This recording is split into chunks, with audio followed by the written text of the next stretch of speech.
Mayor Betty Resch, Here. Vice Mayor Herman Robinson, Here. Commissioner Sarah Maliga, Present. Commissioner Christopher McVoy, Here. Commissioner Kimberly Stokes. Here. And we still have one more. Did you get called on? Second, I was after you. Okay, great. Vice Mayor. Okay, so the first thing, number A, is a request for attorney-client. Led by Christopher McVoy. Thank you. I pledge allegiance to the flag of the United States of America and to the republic for which it stands, one nation, under God, indivisible, with liberty and justice for all. Now, City Manager, Mr. Roos, would you please read number A? Yes, Madam Mayor, thank you. Juan Ruiz, manager for the record. Glenn, do you want to go ahead? I think Glenn Torsivi is with us on Zoom. I could read it if you like. I'm requesting advice from the. Attorney, but I'll defer the floor to you, Mr. Torsivi. Thank you, Mr. Juan. I'm requesting advice from the City Commission concerning pending litigation, specifically regarding settlement negotiations and strategy related to litigation expenditures in the case of City of Lake Worth Beach, Florida versus Federal Emergency Management Agency and Peter Gaynor in his official capacity, case number 19 CV 81140 St. Hall. And I'm requesting an attorney-client session to be scheduled for July 20th, 2021 at 4:30 p.m. The estimated length of this session will be about 30 minutes. Those in attendance will be Mayor Betty Resch, Vice Mayor Herman Robinson, Commissioner Sarah Maliga, Christopher McVoy, and Kimberly Stokes, Interim City Manager Juan Ruiz, myself, and outside counsel Ernie Abbott and Michelle Zolzberg. Certified court reporter will be present to ensure the session is fully transcribed and the transcript will be made public upon the conclusion of the above cited litigation. Thank you, Madam Mayor.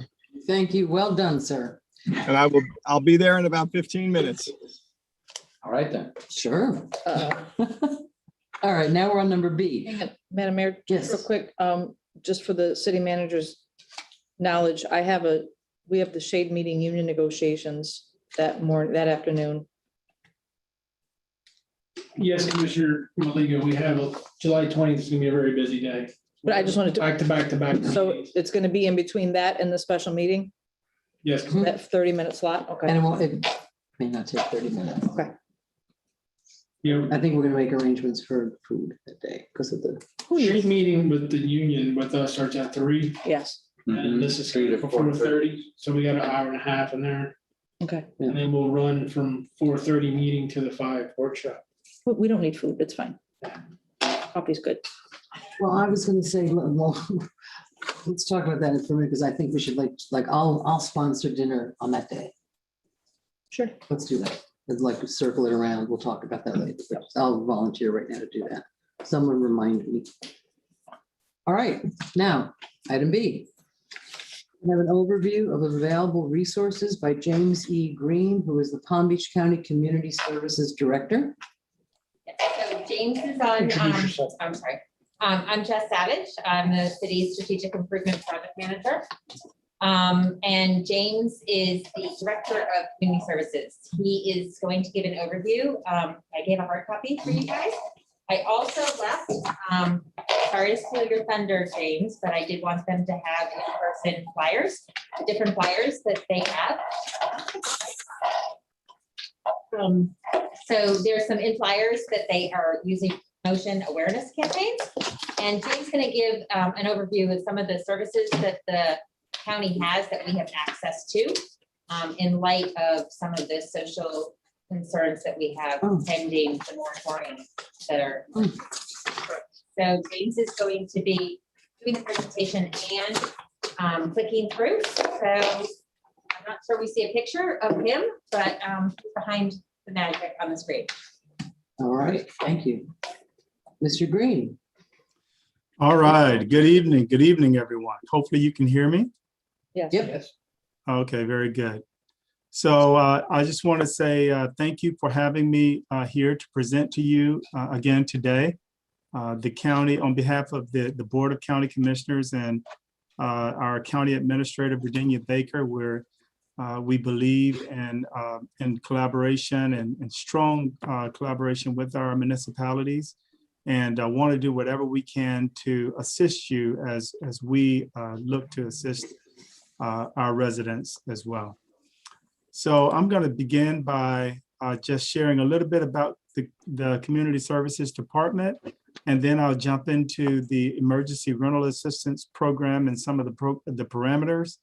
And from there, we'll have you ask any questions that you may have about this particular benefit. So Community Services, we're one of the largest departments in county government and in Palm Beach County government. And we also oversee the Health and Human Services element of the comp plan. We're one of 67 counties that is opted to have a comp plan where institutional leaders across various domains, whether it's housing, employment, whether it's transportation, food, health and wellness, safety and justice, childcare, where these institutional leaders come together, and we're planning to make sure that our Health and Human Services system of care operates at maximum capacity. And if there are gaps, then our department provides funding to fill gaps in some of the domains, primarily those around housing and homelessness, economic mobility and poverty, and with behavior health and substance use disorders. We service over 50,000 of our most vulnerable residents annually, and we have a particular focus on seniors, veterans, individuals with developmental disabilities, LGBTQ community, individuals who are experiencing domestic violence, HIV, and some other low-income populations. We provide funding for over 120 different nonprofits and programs. And during emergencies like the pandemic or hurricane or disasters, I move into the EOC as the Human Services Branch Director, where we oversee the mass shelters, the shelters that we open. We animal control, food and water, health and medical. So we work closely with Dr. Alonzo during this pandemic, special needs and unmet needs. We have a strategic objective to ensure that the most vulnerable areas throughout Palm Beach County, that they have the access to support services needed to gain financial independence and become economically self-sufficient. So we have about 18 various, close to 18 centers throughout Palm Beach County, but we have 5 areas that we focus on more greatly, I would say, than others. And Lake Worth is one of those areas. We have a target area center in the Osborne Center there in Lake Worth. And we provide a number of services, including trainings and for employment skills, job placement, support services like rental and housing assistance, and a host of others to ensure that the residents have what they need in order to move towards self-sufficiency. We have also done an extensive amount of work around homelessness in the area. You recall the John Prince Park, Tent City, where we ended up clearing over 200 homeless encampments. We're building 17 cottage homes in the Lake Worth Beach area, a homeless resource center that will be a 74-bed facility for all those populations that I mentioned, and will help with the transition to permanent housing. And of course, we work and fund and support a number of nonprofits providing services in the area as well. I just have a couple of pictures that I'll show you before I jump into emergency rental assistance. This was John Prince Park in June, and then once it's cleared in October, that's how it looks now. So we had a huge partnership with a lot of organizations to ensure that those individuals will transition to the emergency shelter. I mentioned that we are building the cottage homes. We're working with the City of West Palm Beach Housing Authority. They are the the developer and the construction manager for that particular project. And here we've continued to work with our Palm Springs community to look at planning for the Homeless Resource Center 2. We're excited about that center opening in 2023, and we'll continue to look towards working with the city of Lake Worth and city of Palm Springs and surrounding area as we look to address homelessness in that area.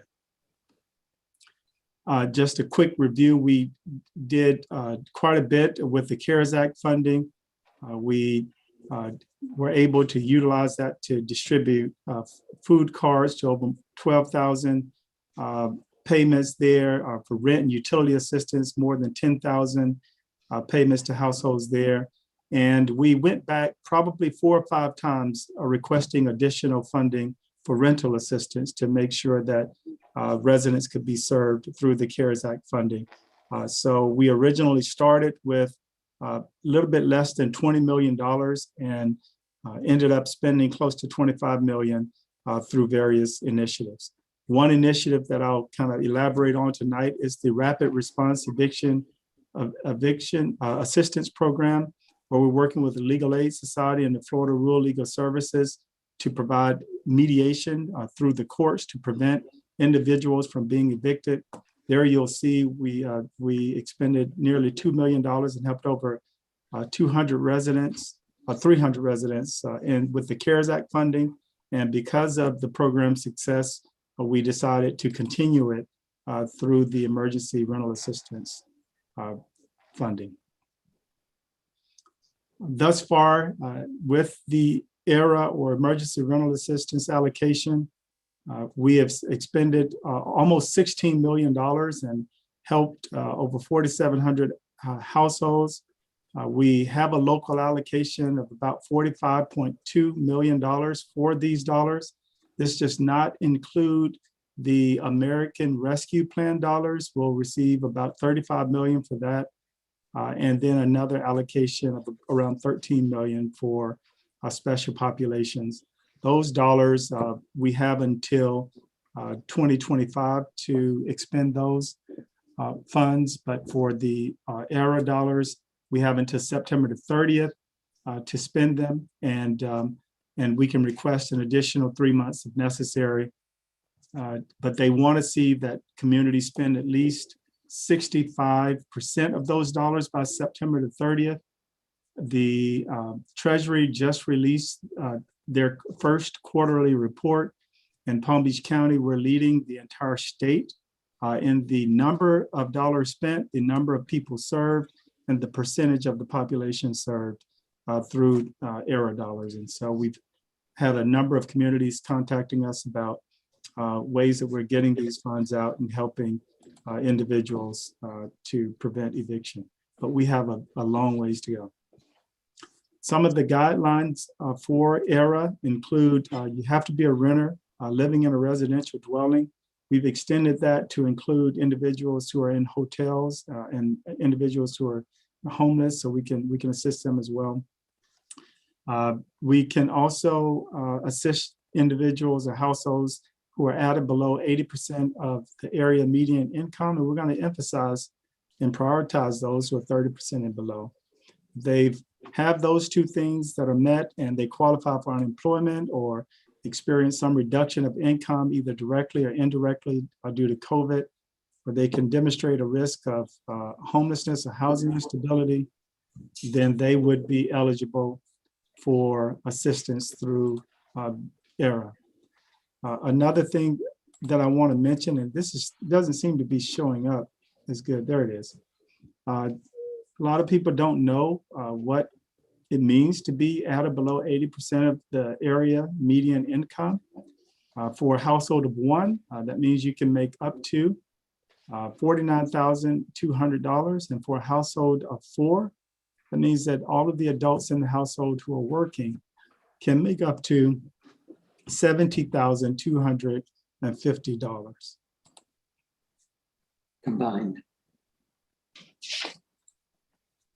For those who don't quite understand what it means to lose income either directly or indirectly due to COVID-19. It simply means if you had someone who was, say, paying child support, that person lost their job due to COVID, and they're unable to assist the household now, and then that household could qualify. Before, with the CARES Act funding, it had to be the household who we were servicing that lost income from job wages, things of that nature. Now there's an indirect clause there. If they're caring for someone who contracted COVID, or they decided not to send their kids to school, and now the electric or the utility bill is high, or maybe even they decided to place the individual at a center so that they had supervision while they were going to school online, and they incurred costs. Those things would constitute an indirect impact due to COVID-19. Certainly, if they contracted COVID and they lost wages, that would be a direct impact, or if they lost their job or had a reduction of income. And a lot of people don't realize this, but if they were working, they were making a certain salary before, and they lost their job or it was reduced, and now they're working again because things have kind of rebounded, but they're making significantly less than they were before, and they're behind on their bills, they would qualify for assistance as well. And what we're going to ask for to show that they are at risk of homelessness or housing instability, they can prove that by just showing us, the past due rent or utility notice, or any other information that our workers can see that would constitute unhealthy living conditions, or any evidence that they're at risk of homelessness or housing instability, then we'll work and accept that as well. If they are deemed eligible, they can receive up to 12 months back rent. And if they don't have back rent but need rent moving forward, we can assist them 3 months at a time. But they would need to, after 3 months, come back and show documentation that the crisis still exists. We would, if we want to assist them moving forward, we wouldn't be able to do that unless we paid the arrears first, or a portion of the arrears.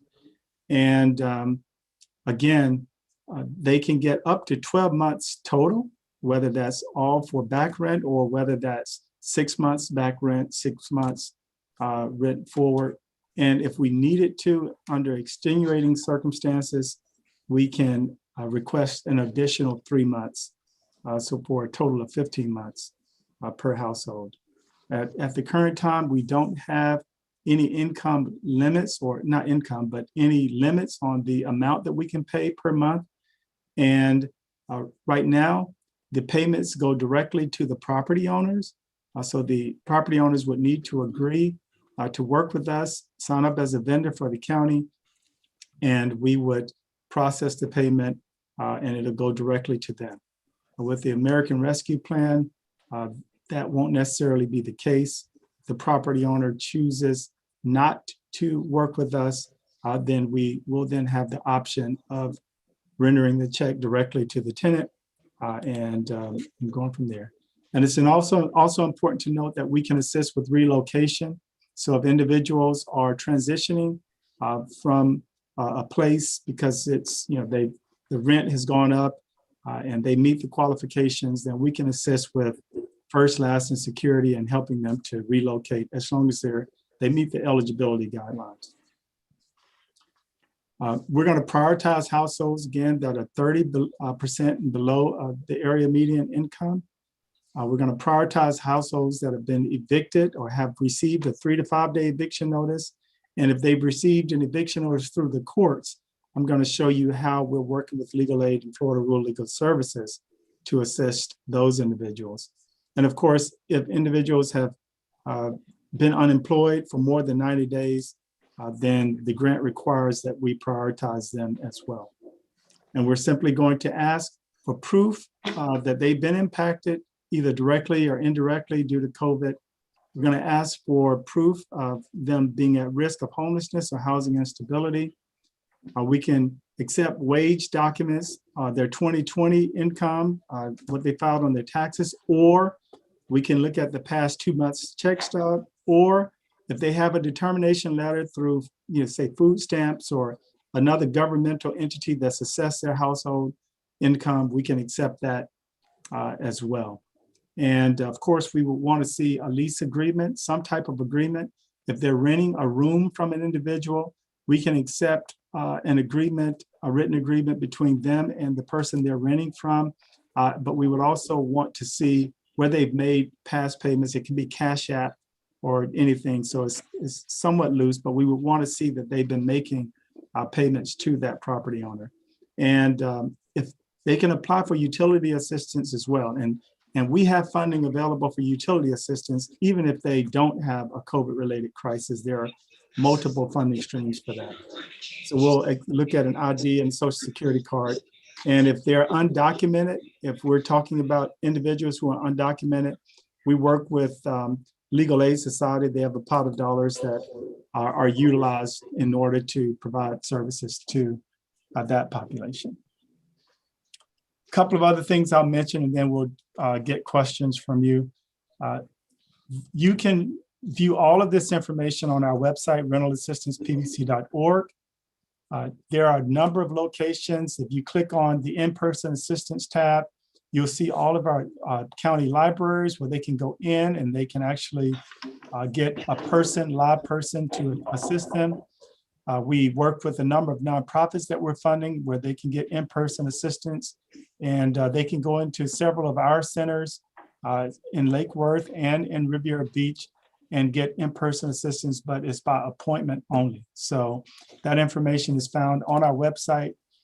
If there's an organization that works with low-income populations, we have a mobile unit that will come to the community to assist those who are seniors, who don't have internet access, who have language barriers, who don't have computers or lack computer skills. Will come into the community. We'll have a live person there to work with you to place your application through the system and to get the support you need. But we like to work with organizations to do this. So if there's an organization interested, then they can go to our website, complete the form, and we'll be happy to come out. I think we've done one in Lake Worth already, and we're planning several others. There are a number of other videos. Every Tuesday, we have live sessions that people who are interested in applying can go on and get assistance. But we have a number of video tutorials that they can watch to receive assistance as well. And so we encourage them to watch those prior to applying. There's even a video on common mistakes that people make. And if they watch that, then they're more likely to get their application processed. It typically takes between 3 to 6 weeks for the vendor to receive their checks. But it really depends on the applicant submitting the documentation that's required. And of course, our system, we continue to listen to our stakeholders and make constant improvements to our system so they can go on and they can check the application status and see where it is in the process.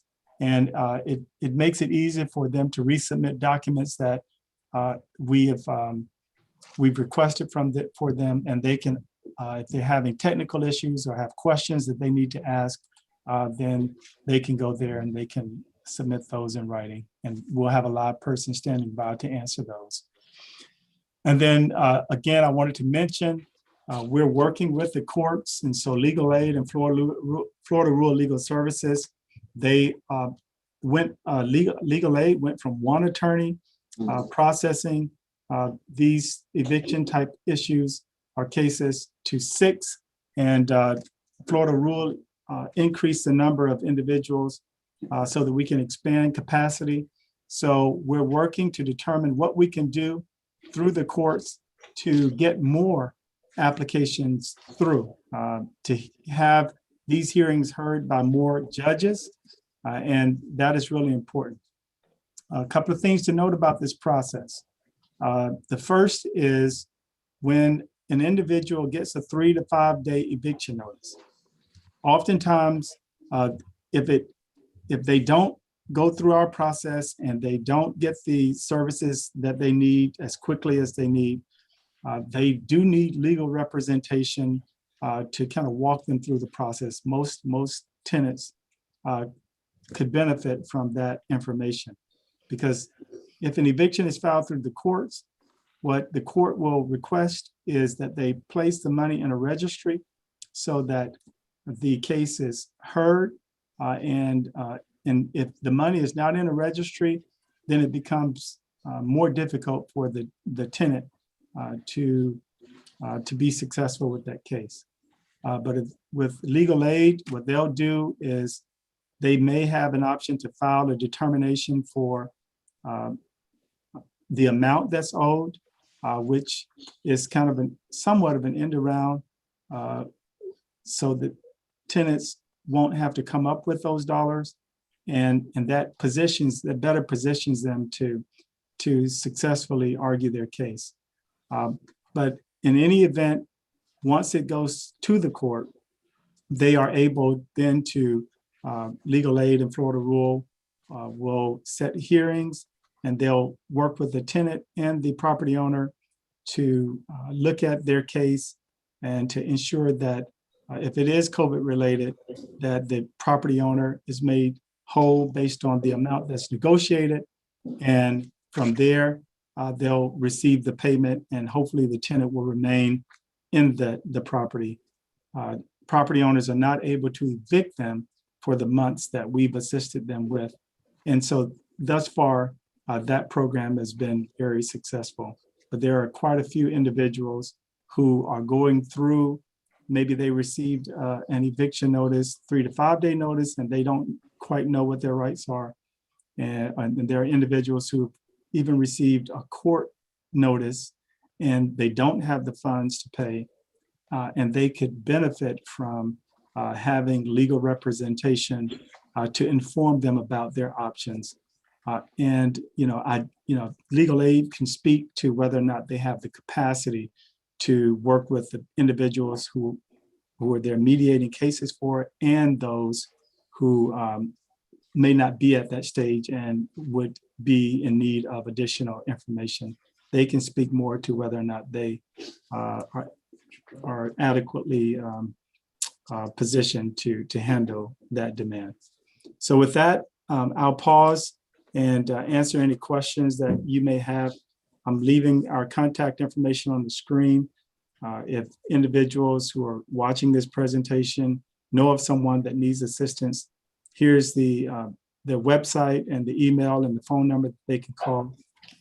And we certainly want to encourage you as a council or dais to push this information out as much as possible, especially with the moratorium set to expire on the 31st. It's really important that people have this information, and we have correspondence translated in Creole and Spanish, and videos that will convey the information that I've shared. But we need all hands on deck in order to push it out to our residents. So with that, I'll yield for any questions that you may have. Thank you very much, Mr. Green. I see lights going on. Commissioner Stokes. I have two for right now. One is with regards to this information and helping you to push it out. Are you currently, I love the brochures. Where are these? Are they getting mailed to individuals' homes when they get the eviction notice? Is this accompanying that? Yeah, so the brochures are not, what we've done is we provided flyers to the courts. They've informed us that they're not able to mail it to their homes, but they have posted it on their website, and they've made it available. We have reached out to we've done a number of things to try to prevent it from getting to the courts, meaning working with our Property Managers Association, which is comprised of a lot of property owners, our Realtors Associations. We've sent it out through like the school district, through Career Source, for all of those businesses who were impacted by the pandemic, so that they can send it to the people that they have. We've done a number of things and made a number of outreach efforts to shared the flyer and the information so that people are aware, but there are still a number of people who may not know about this. When we continue to go out to churches and work with our nonprofit community and our municipalities to share this information and to get the word out. Thank you. I know something we talked about a little bit was, well, I had mentioned is maybe we could work with either William Waters department and try to have a flyer specially made for Lake Worth that tells them about the center we have in the Osborne community, the nearest libraries that provide assistance, something very specific to our population that we can mail those out. And I'm hoping that we don't put it in a utility bill and it's something that, you know, somebody who's stressed out facing a situation like this will look at and say, oh yes, I need this, and really pay attention to it. Because then that's the way we talked about maybe being able to partner more is for us to do more outreach to let our residents know what's available. And then the other thing too is I've heard a lot of stories about tenants who can kind of slip through the cracks with the system. And I think that's another thing I'm interested in trying to fill. You know, some landlords might not say, oh, this is in a case because of non-payment of rent, even though that's kind of what they're going after. And they'll use other methods or, you know, they'll say, oh, I thought I smelled somebody smoking pot last Friday night. Like there's other ways that they can kind of maybe get around some of this, or that some of the tenants can kind of slip through the cracks. Have you been hearing, have you been seeing some maneuvering around the system? Yeah, so there's some things that we're seeing more prevalent than others. Leases expiring is a big one where the property owner just chooses not to work with them. Increasing the amount that they have to pay is another one. There are some other challenges with people coming and they're living in the place and they're not on the lease. That's been another one that we've heard. So a number of the cases are not related to payment. And so the court, when they assess the reason for the eviction, they triage those that are payment related and those that are not to the Florida Rural Legal Services and legal aid prior to them scheduling the tenant and the property owner for a hearing. Okay, great. Yeah. And I know we were talking too about having access to a legal aid attorney it shows more benefits than just representation in court over the court-appointed mediator, because they can help reach an agreement that both sides are happy with and then help point them towards all the other resources that are available in the county. And you know, they're not maybe guaranteed to stay in their home, but they can point them to the relocation services, to the rental assistance, and they're tapped into how to get that ball rolling a little more quickly than not having the services. Absolutely, that is definitely a huge benefit.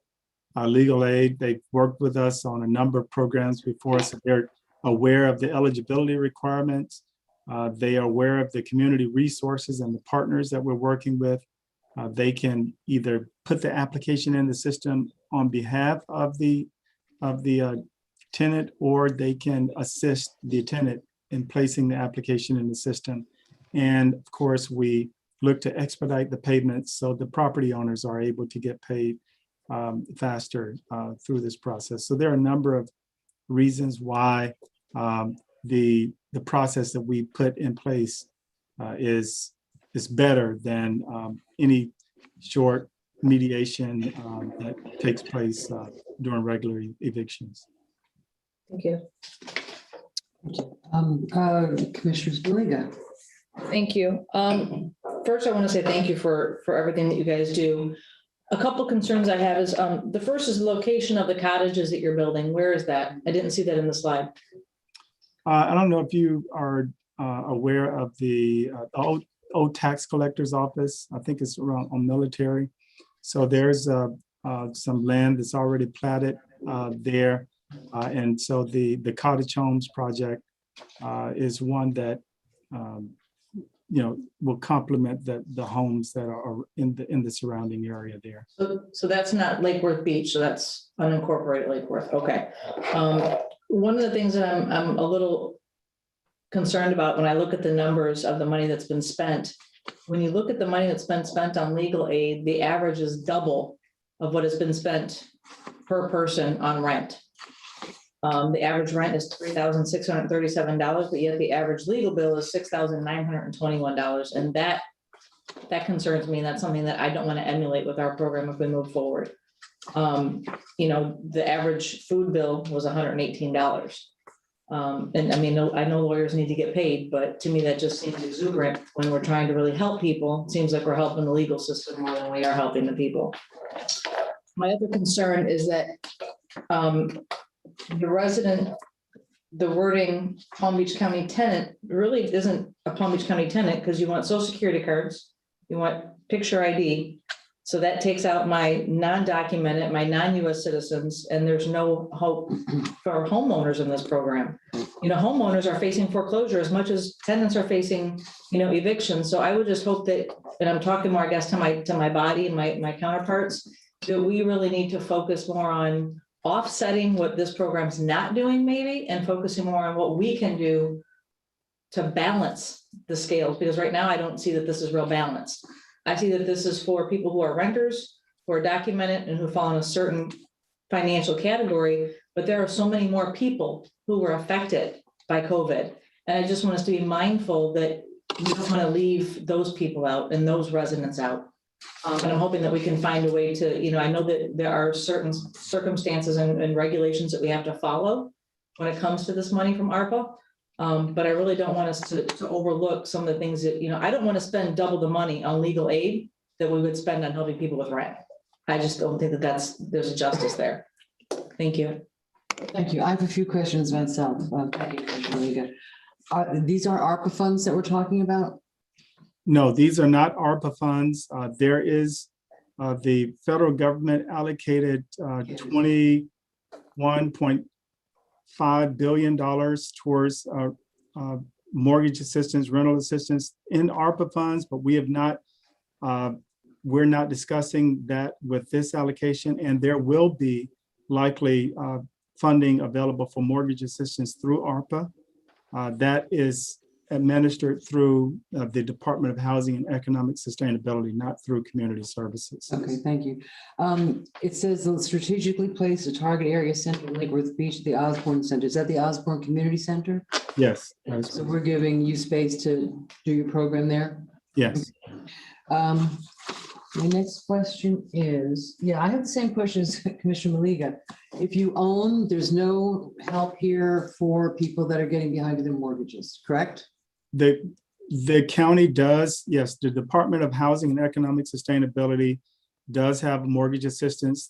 They did through CARES Act, and there was an allocation that they received. I don't know how much, I don't have the details on what is available currently, but they do have funds for mortgage assistance and will have additional funds through ARPA.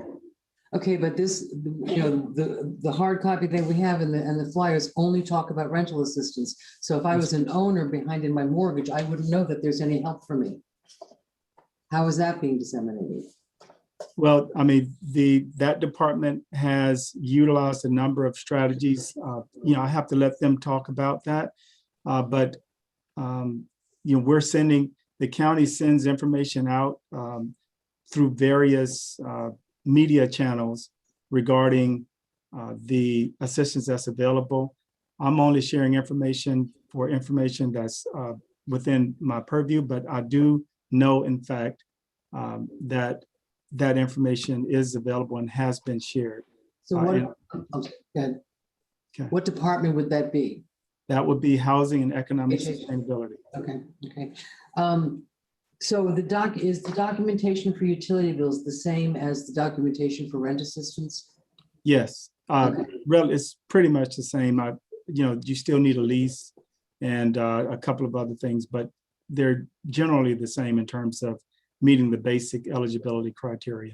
And is there a limit on the utility amount, like how many payments you can, If it's paid through ARPA, no, but if it's paid through the other funding source, I think there's either $2,000 or $4,000 limit, depending on which funding stream we pay it from.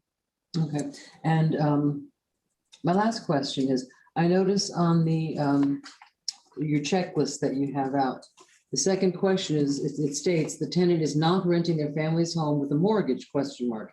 If so, they are not eligible for ERA assistance. So if I'm renting a house from my mother and I fall behind in the rent, I can't get this money?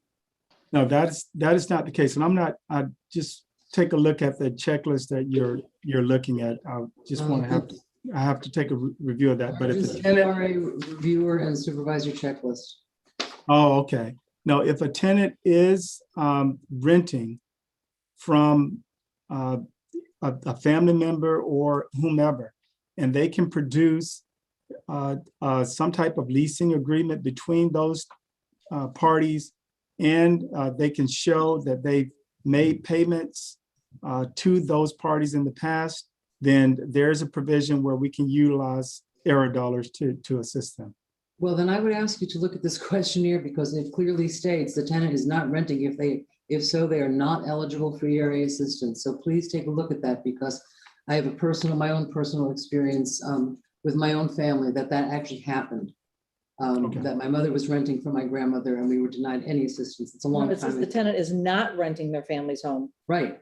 If they're not eligible. So it's the I don't sentence. understand that. Yeah, if it's not If you're rented not renting their family home. with a mortgage, what does that mean? What does that mean? Right? So if they're not renting, then they wouldn't be eligible. If they are renting, then they would. So they would need, that's why they would need to provide documentation of payment to that property owner to show that they are renting from them.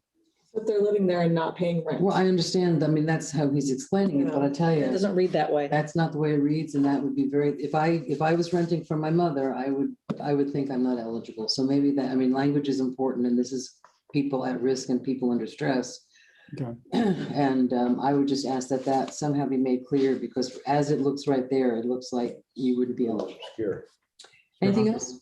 Thank you very much. And again, we appreciate your coming I do here. have just a follow-up about, and I know this isn't your department with the housing and economic sustainability, but from what I've been reading, at a national level, based on data, the main concern is about renters because they've had mortgage assistance available, and where they're really seeing the tight crunch is for renters below a certain income level. So the money has been out there, and also on top of that, there has been rental assistance, and the country as a whole has not been getting it out there quickly enough.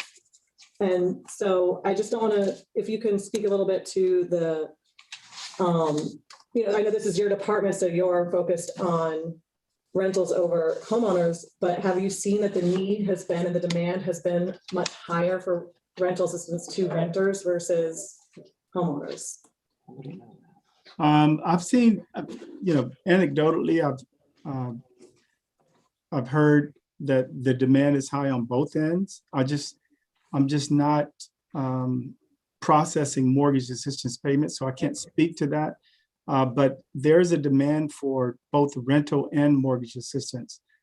Throughout the country, there has been a focus by the federal government on rental assistance. And so right after CARES Act funding, they passed some legislation for this era. That was in December of 2020 that these dollars were passed. And then obviously there's another allocation, actually two more allocation. And there are other funding streams where the federal government has allocated additional dollars towards rental assistance. And so, given that, I think that is certainly a high priority for them, especially with the eviction moratorium that's been in place.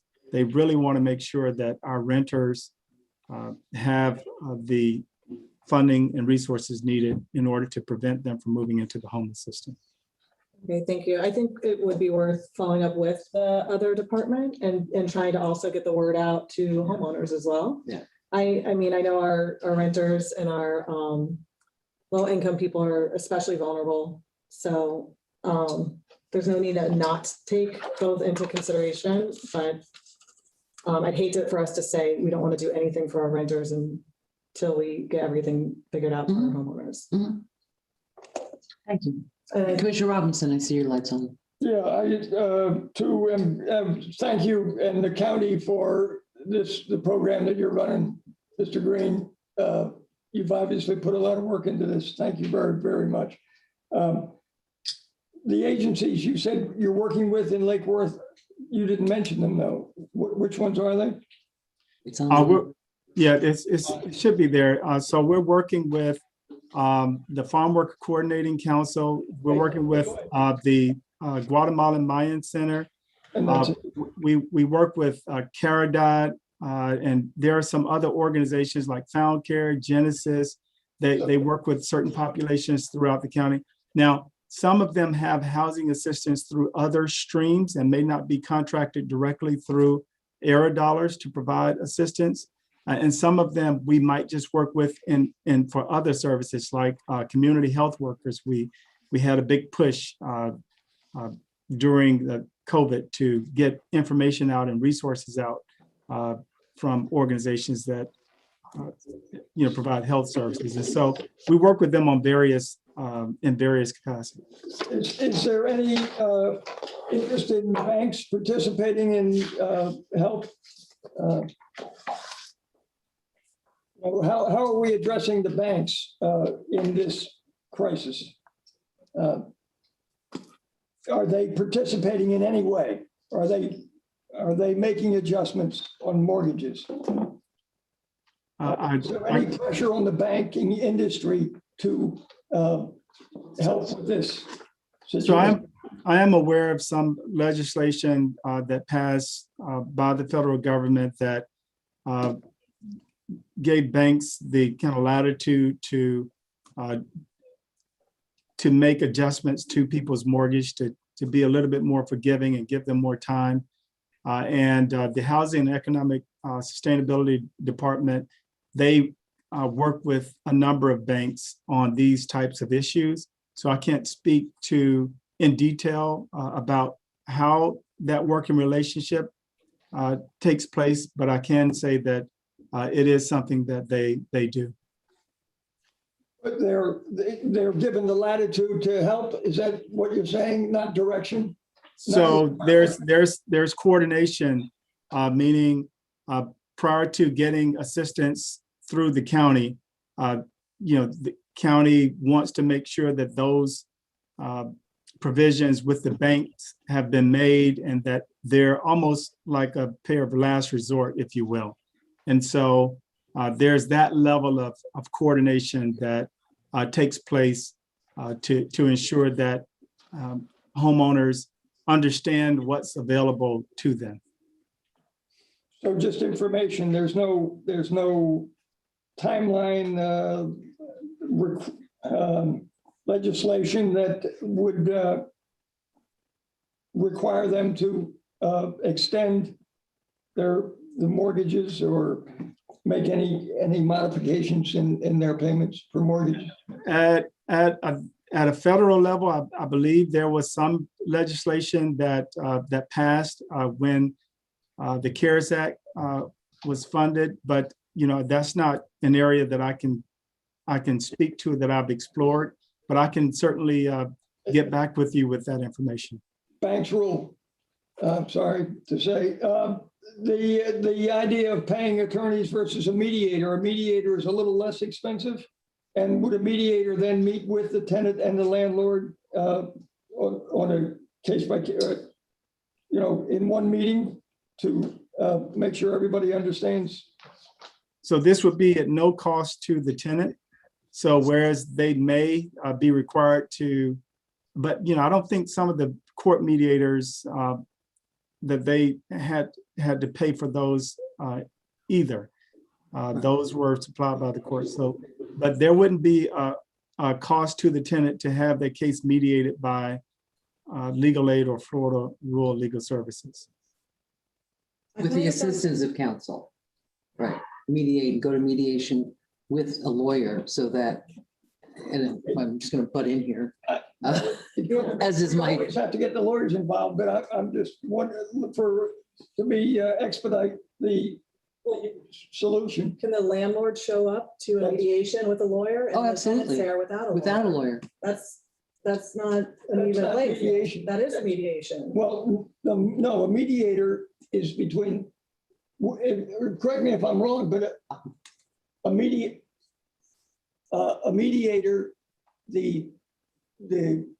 and two sides. What? They don't have to have a lawyer. They don't have to. They don't have to have They had a mediator. Yeah, okay, a mediator is a neutral party. Client walks in, and I've done this, I've worked in that piece of the court, there's volunteer mediators, and the landlord shows up, usually sometimes with a lawyer, the tenant shows up less often with a lawyer. The judge says, go out and try to figure this out. You go to a little room, you talk. Now, what a mediator can't do is give legal advice. Okay, so that's the important part. A tenant without a lawyer is not going to know what their rights are because the mediator cannot tell them. It is really, so to suggest that the mediator would take, I don't think you're suggesting that, but if to send someone in without a lawyer into a mediation is, it's not balanced. And that's not the case here, though. And the attorneys through legal aid are allowed to give legal advice. Right, But that's the point. They have a lawyer then, they go to the That's correct. mediation, everybody's got a lawyer. So Right. that, I'm just sort of backing up what you're saying, Mr. Reed. Oh, okay. Yeah. Good, Thank you. thank you. Thank you very much for your time. And on behalf of all of us, thank you for the assistance that, we have a lot of folks that are in trouble and we appreciate anything that we can get for help for them. Thank you very much for spending your time with us. I You're appreciate it. And we will help get the word out. Actually, that's an important part of this, I think. Absolutely. Thank you very much. Have a great evening. Thank you so Yeah. much. You too. Bye-bye. And thank you, Mayor, for the clarification on the mediation. Yeah, because, That's important. if we can avoid dealing with lawyers, and expedite the process. Mediation avoids dealing with. Mediation avoids dealing with the judge. not And listen, lawyers. I'll say something, those legal aid attorneys, those are kids people coming out of law school with $150,000 in debt, and they are not making much money at legal aid. Yeah. I mean, really, I think probably legal aid, My question was whether we could do it without lawyers. Yeah. And just the three parties come to it. And you can't deny the landlord. The landlord's gonna have a lawyer most of the time. right? So why do So- the tenants fight with one hand tied behind their back? Right. Right. Right? If you got a lawyer, I want one. We can't prevent the landlord from bringing them. lawyers. Exactly. We can't prevent them from bringing counsel. Yep. So they're gonna bring counsel and the tenant most likely won't. So we don't have any control over that. I agree. If the three people could get it all sorted out, that would be ideal, but we have no control over that.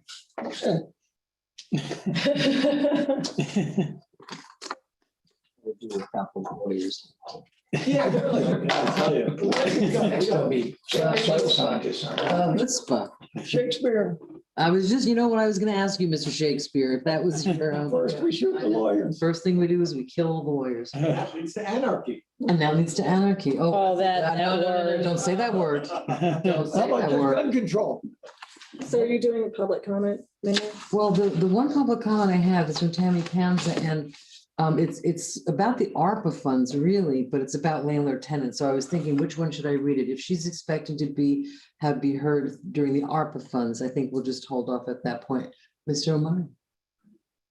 Sure, it's apparently my discretion. You are welcome to the. I would love to hear this. There's not a big crowd here. We'll have a little public comment. And greetings and welcome back. Thank you. So y'all know how passionate I am about tenants and making sure that they have representation. Is this on? Should I? Should be. I don't know if you stated your name. That's true, actually. Hello, is this on? There you go. Is it on? You're noted. Yeah, you're good. Okay, so Omari Hardy, State Representative District 88. I live in West Palm Beach, 2181 North Australian Avenue. So y'all know how passionate I am about making sure that tenants have good representation. It is extremely lopsided when you have on one hand, a landlord who's typically a somewhat sophisticated business person, usually, plus they have an attorney versus a tenant who, given the diversity in this city, tends to be fighting at a disadvantage, right? And so there are just, a few things I just want to note. Legal aid went from 1 attorney to 6, but in 2016, there was no major pending eviction crisis in 2016. In 2016, they had 11,488 eviction filings in this county that were filed with the court. 491 of those were in Lake Worth Beach alone. And so even with 6 attorneys, you're looking at over 1,900 cases per attorney to address all the needs there. And that understates the caseload because that does not, it only talks about petitions filed with the court. Someone gets a 3, 5, 7 day notice. That's not counted in those numbers. And as we know that there are good landlords and there are bad landlords and landlords in between, and some who may not have the training in the law, or some that aren't that great, even though they know what the law is, they like evict their tenants informally, right? So there are certain situations where a tenant will come home and there'll be no door on the hinges. And that's kind of your cue to get out of there. That stuff has happened before, but that's not counted in the data. So there's a tremendous need. And although legal aid has grown its ranks, there's just not enough to take care of the need here. The other thing that I'll say is with respect to homeowner assistance and foreclosure, it's my understanding, and we were on these calls weekly with county staff. I think that program is run by Carlos Serrano, so I could be wrong about that, but he's a local guy here. They had funds allocated for homeowners assistance, but they could not use all the funds that were allocated because there was not the demand there for that, because the banks were actually negotiating with their homeowners, putting payments on the end of the mortgage. And so they actually used, right before those funds were set to expire, they actually had to use those for other eligible purposes. That was in the first, it's not the American Rescue Plan Act, but that first act that was passed back in 2020. So I think this is a worthwhile thing. I really hope that you devote some resources to addressing this issue. Tenants need attorneys, and legal aid does a very good job. I would hope that that's something that the commission takes seriously. Thank you. Thanks. Thank you. So the public comment from Tammy Panza is about legal representation of tenants. So maybe I'll read it now because it really is on that issue. Thank you, Mr. Rivers. I appreciate it. This is from Tammy Panza. I saw the article in the newspaper regarding Commissioner District 3's suggestion that we use funds for legal representation for tenants. I would like to recommend that if any city, county, or federal funding is used for legal representation, that it be for those who are in need and that the need is substantiated, and that the legal representation be available for both needy tenants and needy landlords. There are many mom and pop landlords in the city who have been negatively affected, as well as tenants. Some of them use the income to live on to augment Social Security and cannot afford to lose it. Many of the federal funds have also gone to people indiscriminately and who have left their rent unpaid and have misused the funds. Some truly in need have been helped, but many have not. Use of these funds should be equitable and fair and substantiated. And I think that little presentation that we just had addresses that. I mean, we've asked those questions about, so, and that for the public, that PowerPoint will be available on our website, I'm sure, and take a look and please spread the word. Thank you very much. Is there anything we can do about the mom and pop landlords? I know when we were talking about trying to do outreach, and we mentioned maybe using William's office to be able to have targeted mail, so we know who our business people are in our community that own business licenses. Yeah, it's hard to know from just the name, who they are. I mean, certainly if a rental property is owned in a corporation name, that's probably a little bit different. And so many now are owned by, there's so many corporations that are landlords now that, I'm a landlord. I have a couple of rentals and I like to think of myself as a good landlord. And I've been very, very lucky that my tenants pay the rent. Because that goes to the mortgage. It's not like there's this bucket of money that you just don't need the money. So that's why we asked him about that. How can we get the word out for homeowners as well? That's a good question. And I think that any landlord would benefit from having a client that can remain in their home and pay them their back rent and not get evicted, because then they lose out on all of that. Being evicted is, I mean, number one, if you're evicted now, I mean, it's worse than it ever was. It's on your record forever. And you can, with the corporations that own the apartment complexes and all the houses now, they won't take you. And it's really, it's the end of you. You have to find some mom and pop person to rent from. So I guess in terms of, what the next step would be for that, do you want the city manager to talk to Mr. Waters about possible, like getting so you're looking like the rental licenses? Right, I just have a question about procedure because, I imagine that you have some level of spending you're allowed to do without having to bring it back to the commission to vote on and to approve. And so I think it would be awesome if we could get started on translating some of this information into Lake Worth specific information and mailing those out. I don't imagine that the cost of postage and printing would be something that has to wait a month to come back to this commission to vote on. Madam Mayor, believe it or not, resources are very tight. Yeah, I believe it. It doesn't mean it's not a good idea. And as we were going through Mr. Green's presentation, I was emailing staff already and stacking this program together. Everything from a website to what's going to be the communications plan and strategy to get this stuff out.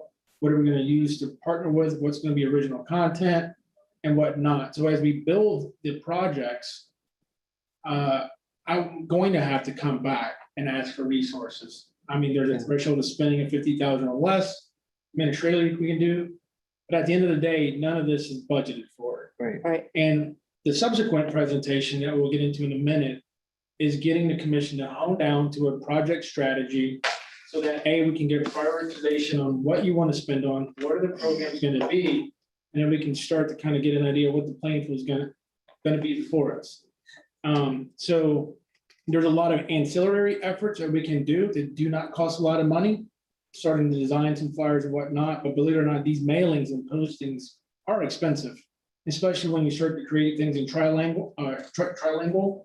Again, there's costs. You just have to be recognized. And unfortunately, the current operating budget can't support it. Right. But So we'll be there pretty close soon in the coming weeks. I'm hoping to get direction from you. So do you think we could I understand we have a lot of different programs that we're looking at, but these are existing programs that already exist that are available to our residents that it's very timely that they understand before they start getting their eviction notices in August, what is available to them. So I don't think, if we can take what already exists and get that word out to our residents and it's less than the $50,000 threshold. And, then maybe we can reimburse that department later. But I mean, if we need to do a budget amendment at the next workshop to help get those funds available from our rainy day fund, it's very, postage and printing is very minimal to the amount of money that they'll have access to through this information is like crazy compared to the amount of money it's going to cost us to print and mail out. Can I ask you a question, Commissioner Stokes? A couple of questions. Number one, I don't see, this is a good pamphlet why couldn't we just use what they created? Why would we have to make it Lakewood specific? That's my first question. Well, there are 3 different pages here. I think we need to consolidate it. We need to make sure that it's something that people will look at. And if you want to just put these 3 pages together with, a cover note of something that's going to draw them in, like what do they call it, a hook, if you will. So it doesn't just get tossed in the garbage. I don't know, whatever needs to be done. I think it could use a Who little. are you mailing these to? That was my next, How that do was we know question who's number behind 2. the rent, who's not? We don't. So So you are can't you just mail it to everybody. Everybody in the city? How many households do we have? 39,000 plus. Okay, so $20,000. And what? I know that seems like a lot of money, but It is a lot of money. I own my house, I don't rent, so I wouldn't need it. right, we said there might be a way to work with Williams Department to cut that number down.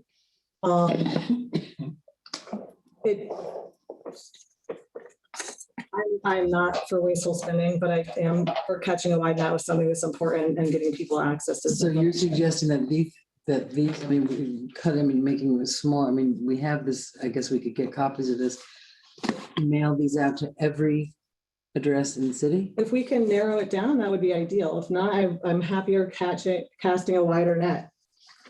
But I would like it to be something that you are gonna pick up if if you're in a hard situation, you're gonna pick it up and you're gonna wanna read it. But if you get this in the mail, in an envelope, from the city of Lake Worth, and it says to you, right? Let's say maybe the rental licenses, like whatever address has a residential rental license gets one. That's a way that you could sort of narrow it down. And they get a letter in the mail, and these three things or some form of that is in there. I mean, what else do you have to do? I mean, wouldn't that get your attention if you got this in the mail and you were struggling to pay your rent? We could, and if we want to actually stuff an envelope with stuff, that's fine. And rather, What was your thought? We could either try to consolidate it to something that is, I'm not a marketing expert. I'd love for somebody who is to Like a big tell us- postcard? like a big, either a mailer and something that catches your attention and has the condensed information. Call this number, go to this library, go to this center during this time. Or we could certainly stuff an envelope full of all this stuff. Maybe we can print on the outside of an envelope some if it has official city letterhead or something. I don't know if that would scare people. I mean, we can Sorry, you know. it's just that I'm thinking of the people in my neighborhood, Right. and there's things on here that will already take those people off of this list. Yeah. People in my community who are renters are not gonna have a social security card or a social security number, especially for every single person that lives in the house. They want a social security number. So there's gotta be better ways, and I hear what you're saying, for us to be able to get this information out. And if the Guatemala Maya Center is working on it in Caridad, Mhm. and maybe La Guaya News, I don't know if they have anything on it, they would be a great outlet. Mhm. Maybe using that flashing sign out there that we have, need rental help in 3 languages. There's a Haitian radio station, Right. Suluzia. We can get it out through that. Lagaya. Could we put it on the flashing kiosk thing out there? I mean, Because I think we can spend 3 hours Let's not. creating this program. Let me unpack this real quick, and there's multiple things going on. Let's be very, very careful as a organization, creating an expectation that we're not ready to accept as we put out information and people are going to come to us looking for something that doesn't exist quite yet. But this I think does. that's the formation where we're going down of creating an eviction program through the use of ARPA funds with the city's allocations, what I'm hearing. Some sort of gap program that fills in where the county's missing. no, we're talking about getting I our know- stuff I'll out right get to now. that. Then there's the existing program through the county that's here today. That we can spin up and get that information pushed out into our community. Right. Just piggybacking an existing utility mailer that's already paid for. I know it's not ideal, No one's gonna but read it. it gets us going in the right direction. In the meantime, my communications team, the Department of One, we're already have a meeting tomorrow to strategize on how do we build this communications information plan as ARPA develops. Okay, and as we get more direction and more clarity on what programs is that we want to go down. We have a 30-slide presentation on ARPA alone to go through because we still lack the clarity. Where is it that we want to do? What is it that we want to spend and how much? There is no appropriation that's been done yet. There hasn't been any commission action. We've only had 2 workshops. I do hear consensus twice now on doing something toward evictions because of the losing deadline and the moratorium being lifted in September. We hear that loud and clear. So we're sprinting as fast as we can with the little that we know and the little that's been directed at us. Our finance directors in the audience probably bracing for impact. We will figure out how to make budgets and correct budgets in the current until there's an ARPA appropriation made. Okay, I'll commit to doing that, Commissioner Stokes. I just need a couple of days to digest all this information, because again, each time we meet is another time that we get to talk publicly and I can hear what is the priorities, where do you want to go as a commission? So then our staff can kind of pick up the pieces and implement. I have a question for Commissioner Stokes. Why not the electric bill? I've heard from several people that there's just so much information on that electric bill. People are getting used to But it'll not be a looking at separate it. piece of paper. Unless there's something, that is going to, we all get so much junk mail. to be perfectly honest, I don't always read my newsworthy thing in the electric bill. I know a lot of people don't. And if you're in need and if you're getting a utility bill and you're getting evicted in 3 days, you may not even open the thing. Like it just seems like if we really, and I know we all do, but the last thing I want to do is at the end of this say, hey, I checked these 3 boxes. I put something out there. I did my best. Like I want to put something together that we really honestly believe is going to reach the people that need it, that they're going to want to look at it and say, yes, this is something that I need to investigate further and reduce the possibility of it ending up in a garbage. I think utility bills for people about to get evicted is, I think we can do a little bit better there. And we do have, I know they didn't go into it as much, but they do have other programs for Florida Rural Legal Services that are helping with our undocumented residents. And we also, I hear Commissioner Malega loud and clear that there are some gaps, which I think is the second piece to this. So for me, the first piece is getting the word out, contact these numbers, and they can assist you, they can help assist you. The second piece is trying to fill those gaps with a contract for legal aid that will help plug those gaps to get more people eligible that are going to be hardest hit in our community. But I think the first thing is, we should be getting the word out. With the understanding that they're going to qualify for any legal assistance based on the COVID, not. Right, they had to qualify. But under the current legal aid, what legal aid already provides, yes, they have a whole checklist. All Yes. things. We're not giving legal aid to all eviction proceedings. I think Well, we they would go should, through the process and be qualified. They would have a questionnaire that they'd have to fill out. Excuse me, but if they don't qualify, they don't qualify. if they fill out the questionnaire and they qualify, then legal aid will take them. And then what happens if they don't qualify and they're the ones that are slipping through the cracks? I think that's where we need to slip in. The federal government is actually advocating for things like self-attestation forms. So if you are getting ready to get kicked out of your home and you cannot access all of the documentation that you need, that you could sign, you could, under law, write what your circumstances were and sign it. And this is going to be a huge, I get, this is an issue, I think, where we're going to see maybe our belief systems and how we believe. I believe I would rather fund legal assistance for 10 people who didn't deserve it than leave 90 people behind. I don't go to somebody. I'm not saying anybody here is suggesting it. I know we're going to get public comments about it. I've already seen public comment about it. I've seen a lot of times good work gets stopped in the name of the one bad apple. And I don't want to see that happen when it comes to keeping people in their homes. The downstream costs of homelessness are astronomical. It's traumatizing for everyone involved that has to leave their home, and it follows them around. And I don't want to risk reaching and helping as many residents as we can over a few bad apples. And, the federal government is actually, the treasury, the people that are giving us all this wonderful money are suggesting that we make it easier and streamline these processes for people.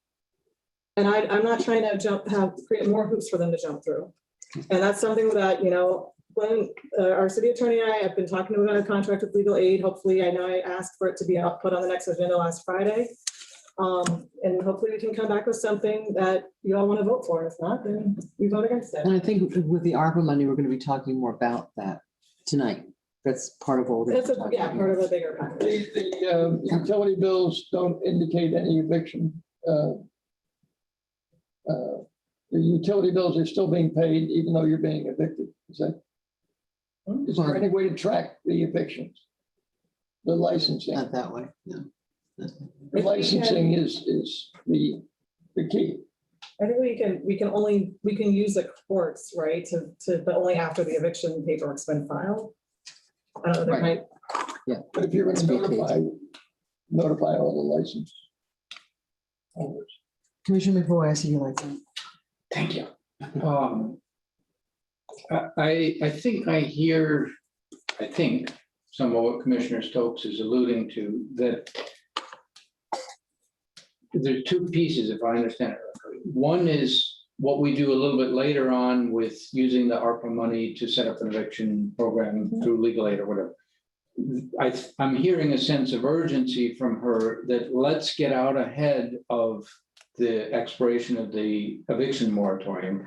And let's make sure that we try to catch people before they fall into that, because the consequences of getting evicted are all things that none of us want to see if we can prevent it. I think what I'm also hearing is that we're all in this room thinking about how to reach people from the ways we're used to being reached. Maybe, and I've heard from all of staff, and I think Juan can back me up on that, that it is very difficult for the city to reach people, particularly the audience that we probably want to be aiming at. So there's nothing wrong with this piece of paper from the county.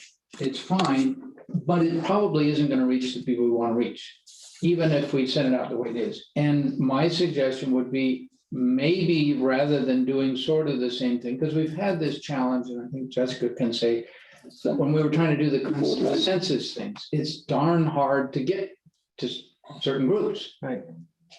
Landlords. You mentioned, yes, and I would say an all of the above approach is probably good, as long as we don't spend $1 million doing it, don't go crazy, but let's try to do our best effort. Thoughts that come to mind, one, Mayor, you mentioned one, let's reach out through some of the radio stations that reach some of the target audiences, both the Haitian community, the Latin American community. Reach out to some of the nonprofits that the county is working with and say, hey, Guatemalan Maya Center. I know the Guatemalan Maya Center has a texting operation that they do. So maybe we reach out to them and say, look, we want to make sure that people know this. Can we use your texting program to help make sure that they're aware of this? Can we put it on a website? Is that a reason? Go to the expertise of groups that have more experience than we do at reaching groups and do whatever is recommended. I agree. I'm also not very confident that the flyer and the electric bill is very effective at reaching people of the art audience that we want to. But if the landlord is expecting to get paid, if you send him the information that's going to help him get paid, it's that, I don't want to say it's that simple, but let's start with. That's certainly one additional avenue. Right, that's one piece of No it. problem with that. Yeah. But I wouldn't stop there necessarily. Right, I think it would be, so when I was talking to Mr. Green too, we were talking about, he thought it would be awesome if we're able to do more targeted approach to getting the information out than they can be doing countywide. Which I think. So that would be going to some of these different groups and definitely trying to get in contact with the landlords, because they also would benefit from the rental assistance that they're going to be getting paid. And then, I'm not afraid of over communication in this instance. So Effective, that's, but I think what Right. Chris is saying, and that's one of the things that being now up here saying, how do you, we say, do you get a skywriter? How do you get word out to individual people? It's not that easy. straightforward. I think the city has tried very hard and found It's a that challenge. It's a and challenge. that's why I think whatever form we do, I think we need to have some more consolidated information if we want people to read it. And the eviction process starts with the landlord. So that's where the eviction starts. I would like also, if we're going to send a separate notice to the landlord of how people can apply for money, I would also like to include the statement that if you're evicting somebody for any reason, we should be notified, the city should be notified somehow, if that's possible. And You think they'll bite? I'm I was sorry. just thinking, does that need to become an ordinance or something? Well, Commissioner McGuinness, no. do you think they'll bite? But unless it's required. If you don't require something, it's less likely. The only way they could do it is make us a party to the eviction, then we'd get served, and we certainly don't want to start that. I see our attorney shaking. I'm asking if there's any way we then can require notice of an eviction process. Do you know, Mr. Attorney? No, I mean, We could create one, right? the court system is very clear on, the way the state law is very clear on how the notice that has to be given in an eviction process. I think perhaps what Mr. Robinson is saying is could we have an ordinance for if you have a rental license that if you start an eviction process, if you file an eviction case, you must not, that you must notify the city when you do that. I don't know if that's, I don't know. I mean, we can look into that if you it's an do interesting that. thought. Then what happens if they don't? Yeah, right, What's the penalty? Is it gonna be then code enforcement? right. No, That's where I'm going. no, okay, yeah, I mean, all right, I mean, where do you, I mean, Yeah. the city can pass an ordinance, but we gotta look at what happens if people don't comply. What's Right. gonna be the penalty if the landlord does not? If we can't say. Well, that's the they problem can't- with any we can't law, say they can't you know. evict a tenant, Well, because but- that's state law. there has to be a consequence. If, Gotta be a consequence. So what's the consequence that you're willing to live with? right. Yeah. I think we're kind of with our heads in a rabbit hole. A little bit. I'd say let's give some direction to Juan, which is the approach through William's office of making use of any information we have that we can identify of rentals. We should That's have. one angle. Another angle is whoever is up for it, reach out to some of the organizations. I'm happy to reach out to the Guatemala Mayan Center and give that information back to Juan of. I think they've been communicating a lot with that. Yeah, That's like our go-to catch That all for the one's city of Lake probably Worth. already in the loop, Yeah. maybe the radio station, anybody who has some suggestions of good ways to reach people, let's get that back to Juan okay. and try to do it. Commissioner Maliga, and let's, One question I have, are the rental program, does it also include people who rent in mobile homes? Because I would think so people if it's a who rent lease. mobile Sure, a homes, rental's a rental. well, normally they own the mobile home, but they pay for the rent of the space that they're on. but they still would have to have a rental license. So I'm just, Yeah, for ours and for this, I don't know if this includes mobile home rent. If it would include people who fall behind in that, because we do have mobile home parks here. no, and I would do, and I love our mobile home parks, You know, but I I would like don't know them why to they know. wouldn't. If they qualify or if they wouldn't. Well, but if we're gonna somehow use the rental license list as our narrowing down, It's a start. they would be there. I mean, and they get rental license, if you rent out a mobile home, they would have a rental license. It's not different than an apartment or a house license. No, but I think. But she's referring to land lease. Right, because people who own the mobile homes rent the space that they live on. Right, Could So also does that be- technically fall as I fell behind in my rent, even though you're not renting the dwelling, you're renting the space that the dwelling's on? Correct. Yes, because. That's my concern because we. but I think we're talking about the end receiver who is the tenant of the mobile home itself. No, the end receiver of the funds would be the person who owns the mobile home. Which is the mobile home park, it's a whole different. Not necessarily, well, you mean the dirt underneath it? I mean, Yes. Yeah, So Holiday Park, they don't own Right. the actual trailers. Right. They collect rent for where the trailers sit. So if somebody falls behind on their lot rent, Mhm. do they qualify for this program? And do they qualify for whatever we're thinking of doing in the future? Because then we do there's- have an abundant, I mean, we have, Yeah. that mobile home population. I don't We want also- them to fall through the cracks. Right, but I also, like, if I'm renting the mobile home, my landlord, the mobile home park owns the dirt. I rent the mobile home from the guy that has the mobile home. Okay, I think I, as the tenant of the mobile home, would certainly be eligible. But your question is one level deeper, which is if the mobile home stops paying his lease, does it? If he Well, can't that'll pay be their a lot question that rent- they'll have to answer. No, as I'm saying, that's something that we might want to think about in our program because those are people who don't have a mortgage and they might not fall into this program, but they could be 6 or 8 months behind in their lot rent. Yep. And then, No, I agree. then they're out on the street. And a lot of those people are seniors and a lot of those people are also people who don't have identification or social security numbers. All right. So, we might want to think about that as a whole. Okay, it's 6:30. So are we done with B? See, no, we're just getting started. Oh, we take a break before we get into ARPA? now we're gonna go to number C, which is I the would just ARP. take a break before. I was gonna say, let's take a little break. Sorry, guys, we're gonna take a little break Is before there we start. anything you needed clarification on? Or do No, you I was have a good just sense? gonna reiterate my commitment to you as a policy board. I hear you loud and clear. I understand the sense of urgency. I think we all sense it for our community of what's looming. My communication team has already emailed 16 times throughout the conversation because they're listening. And we will create and identify a communication strategy that's far beyond just a mailer. I didn't want it to think that my comments were referring to the mailer. Because how we do outreach, we've learned a lot through COVID, what works, what doesn't, the best ROI. We put something out and we'll exhaust every effort, every resource that we have to get the word out. So that's my commitment. I think we have a follow-up one-on-one meeting next week.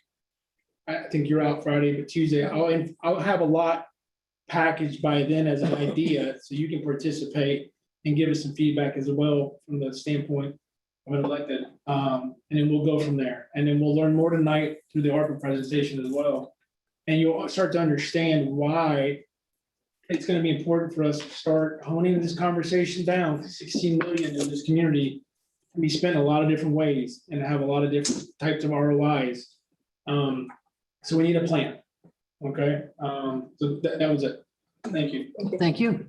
Okay, let's take a 10-minute break, about 8-minute break. See if I fix the coffee machine. Vacation. How was that called? It was delicious. Thank you.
Madam Clerk? Madam Clerk?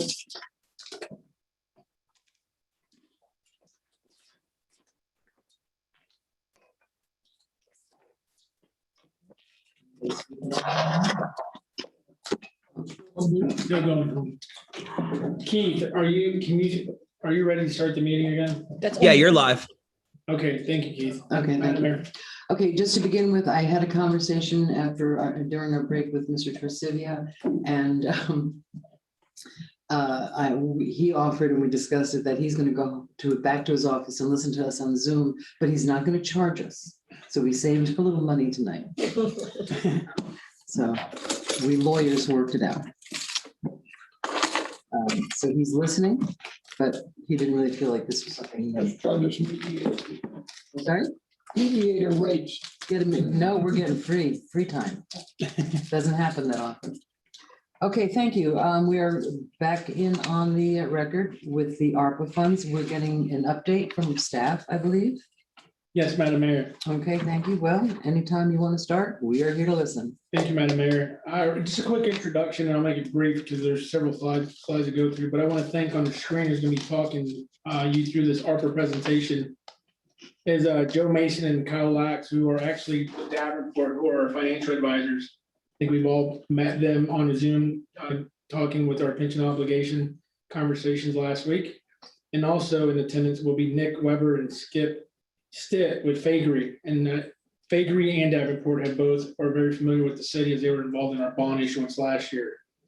So with that short introduction, with no further ado, I think Nick and Skip are they're all gonna tag team the presentation. If you want to kind of take over, they're gonna drive this conversation and allow for some Q&A probably at the end.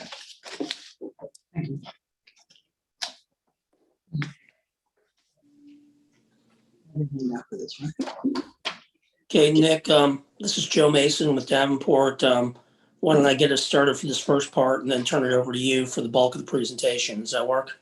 Should be in your folder. It's in your folder. That should be fine, Joe. Thanks.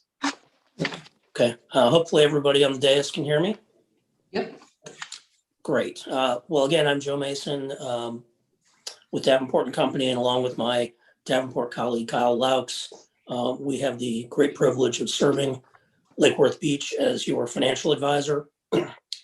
We are joined by, as city manager said, Nick Weber and Skip Stitt, who are really the subject matter experts when it comes to ARPA funding, and they're going to lead us through the bulk of this presentation material. But I thought by way of introduction or overview, I would just mention to you that one of our roles, in fact, one of our primary roles as your financial advisor, is to be ever mindful in thinking about the long-term fiscal health and sustainability of the city.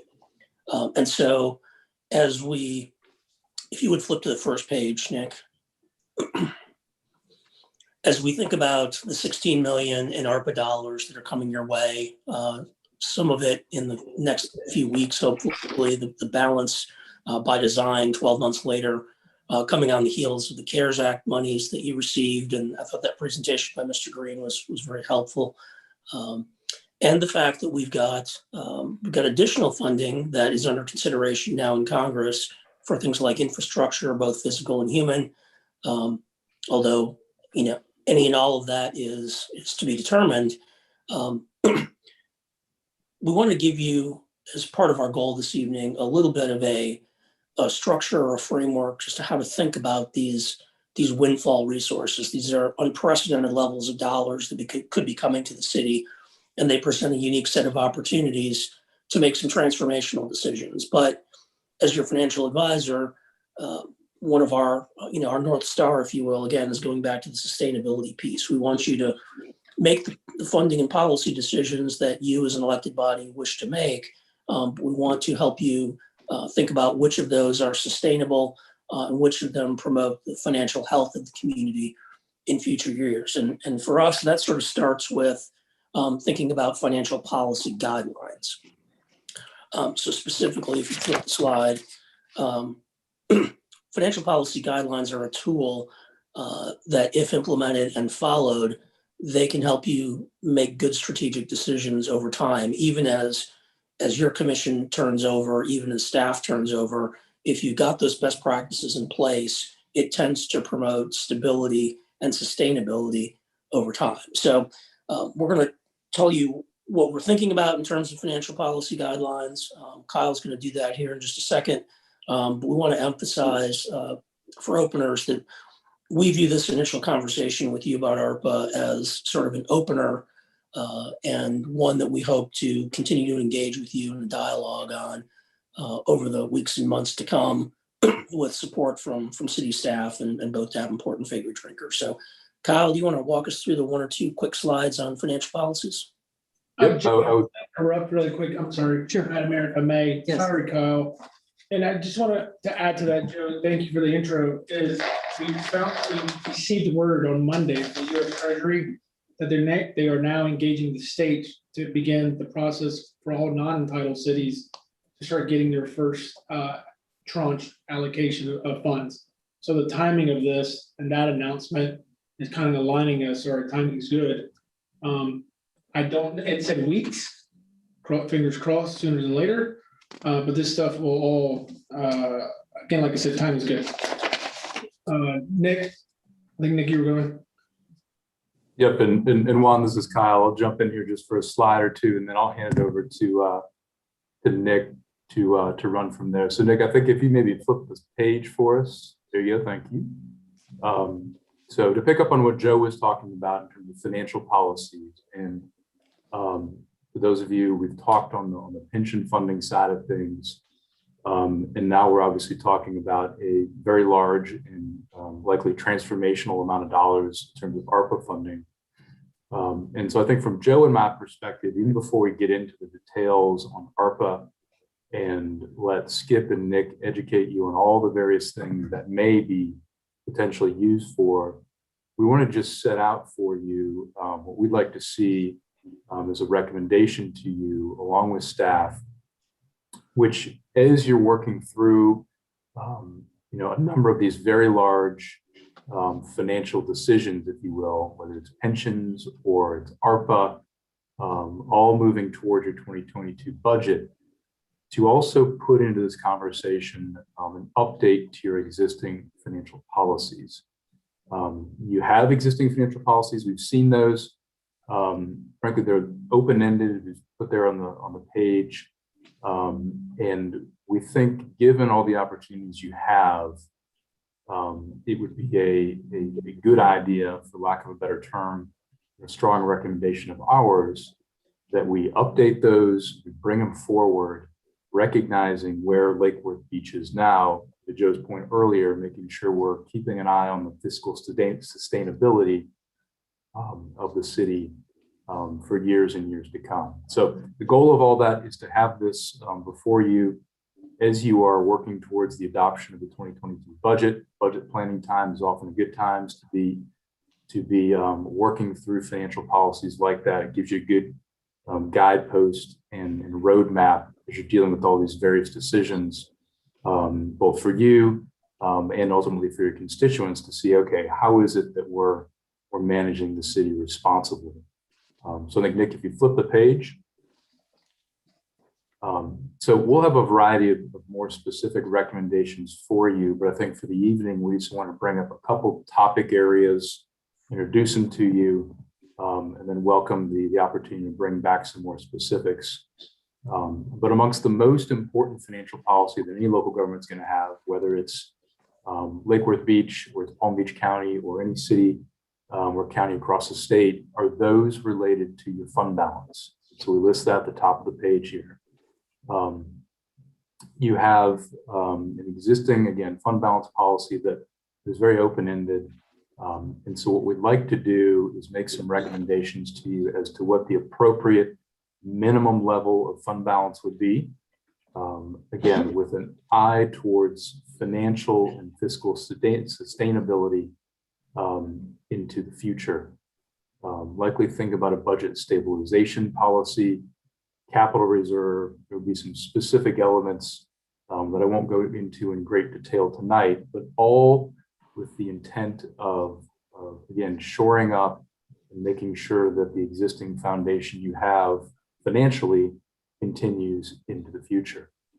We also want to make sure we talk about one-time funding, use of windfalls and surpluses, which will be the topic of discussion right after this, in terms of thinking about ARPA, and also thinking about the debt side of things, making sure we've got appropriate guideposts in place in terms of the level of debt, the use of debt, and any variety of other specifics there. So we just wanted to introduce this topic, Madam Mayor, this evening. We'll be working with your staff, with the city manager and finance director to bring you back some more specifics. We thought it would be good at the outset just to broach this topic, knowing that the ARPA funds will be a very large one-time funding source. It'll come in over 2 years, we realize, but it's one time. And so I think one of our recommendations is to make sure we're using that in a responsible way, knowing that $16 million is a lot of money, but once it's spent, odds are there's not going to be another $16 million pot behind it, at least not with any certainty right now. So that's our thought for you on that. And Nick, I'll turn it over to you to kind of run with the rest of this here. Thanks, Kyle. I really appreciate that. I'm going to turn it over to Skip to walk through the sort of planning principles that we've identified around ARPA.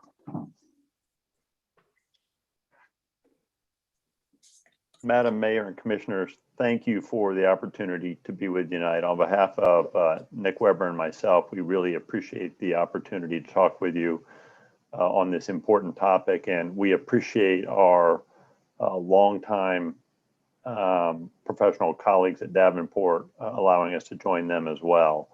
I'm going to set the stage with just a couple of principles slide. Nick will be handling the bulk of the presentation and get us into the proverbial weeds on the details of ARP.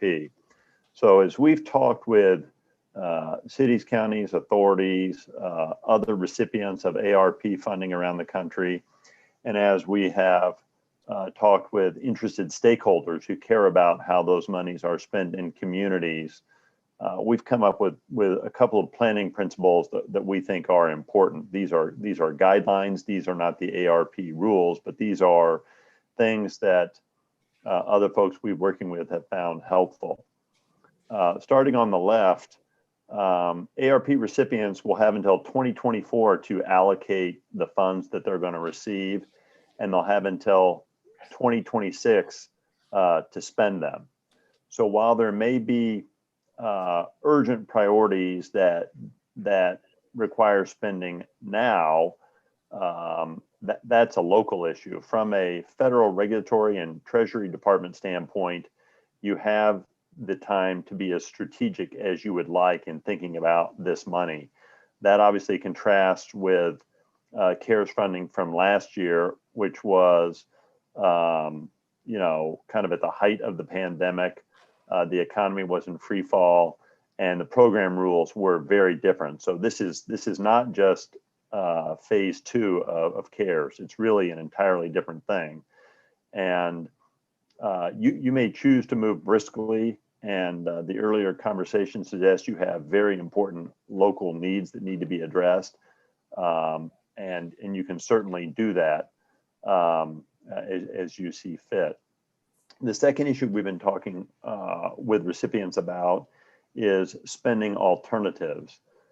Unsurprisingly, everyone we've talked with about this has had more ideas about how to spend the money than they have money. Even in jurisdictions with very, very large amounts of money, multiple billions, that money has been oversubscribed in terms of spending alternatives. And so we have just encouraged people, consistent with the time frame they're working under, to think about how they can be strategic in terms of that spending. We don't have a policy preference, right? Policy set by commissioners and folks like you and other communities where we work. But there are differences in spending. There's strategic spending and there's tactical spending. And where the community can support a strategic approach, we encourage people to think strategically. That doesn't mean there's not important tactical spending that needs to be accomplished, but again, where possible, we're encouraging people to think strategically about how they can best position their community and their stakeholders going forward. And that's a highly localized decision, obviously. And just, we give the example there of within the utility arena, some folks are replacing, individual sewer lines because they think that's very important. Other folks are saying, we want to be more strategic with those resources and think about how we can invest for the long term. It doesn't mean one is better or more important than the other. They're just different. And then the third planning principle is we're encouraging people to be pretty specific about setting goals and then measuring for outcomes. Because this money is going to come to you over a couple of years and has essentially a 5-year timeline under which it could be spent, there will be an opportunity to reflect on goal setting and measuring the outcomes. And we just think that's important. We believe that what gets measured gets done. And we think there are productive discussions about goal setting and what's driving the outcomes you're seeking to achieve. And those can be as specific as you like. We've given a couple of examples there related to lead water pipe removal and high-speed internet access, both of which are eligible uses under the ARP. So with that planning and principles framework, I'm going to turn it over to Nick to get into the details here. And we'll move briskly through the slide, but we will obviously be around for questions. Thanks so much, Skip. So before I get into the slides and the meat of the buckets, just a couple of things to level set.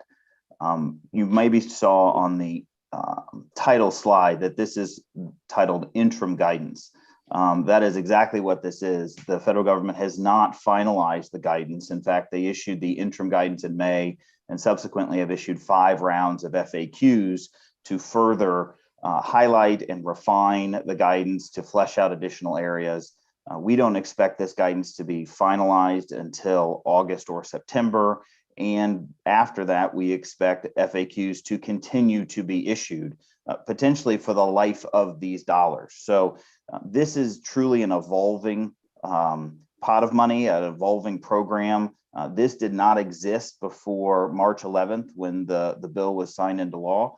So we're all sort of hurtling down the tracks at the same time as it relates to these dollars. The other piece is we sometimes call it ARPA or the American Rescue Plan Act.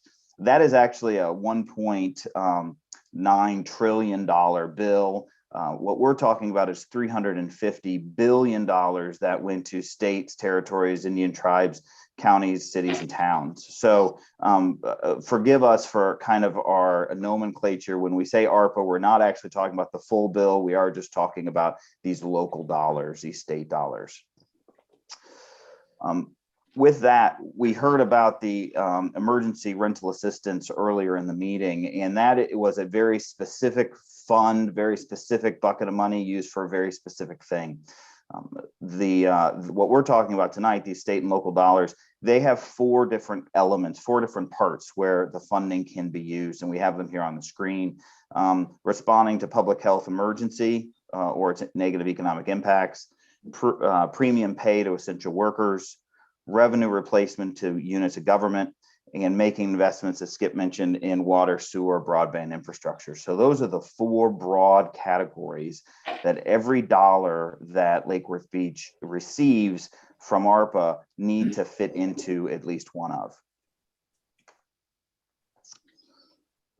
A couple of level set pieces, unlike maybe some other programs you're used to, there's no minimum or maximum allocation among those funds. So you're not required to evenly allot them. You're not required to make sure every bucket receives at least some funding. We are seeing communities that are essentially planning to put all of their money into one bucket. And that is where they're going to make their investment. That is allowed under the federal rules. Communities can make that decision.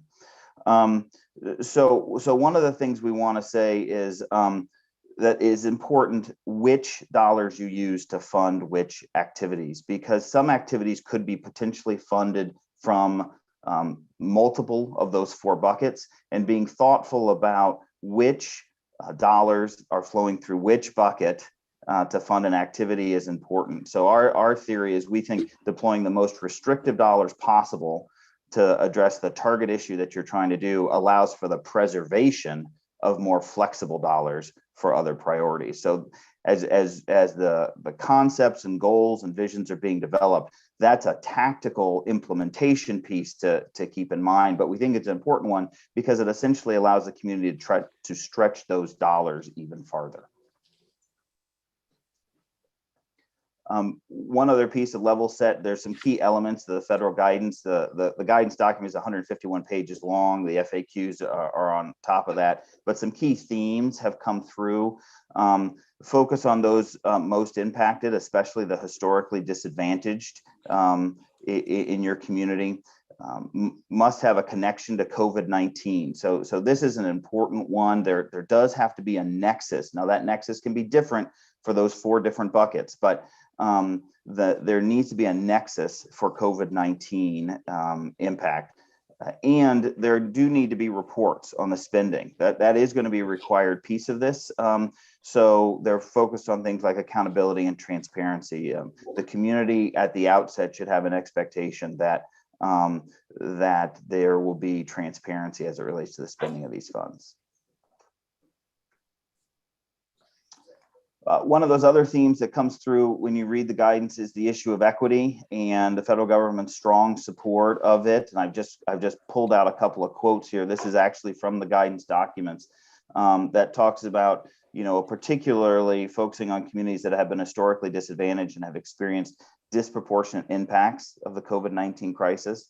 The federal guidance really does look at that nexus between COVID-19 and those who were probably already struggling, and their disproportionate result from the pandemic, whether it be a personal physical result or an economic result or familial result. They typically had a disproportionate impact. So with your permission, I'd like to delve into those 4 buckets a little bit.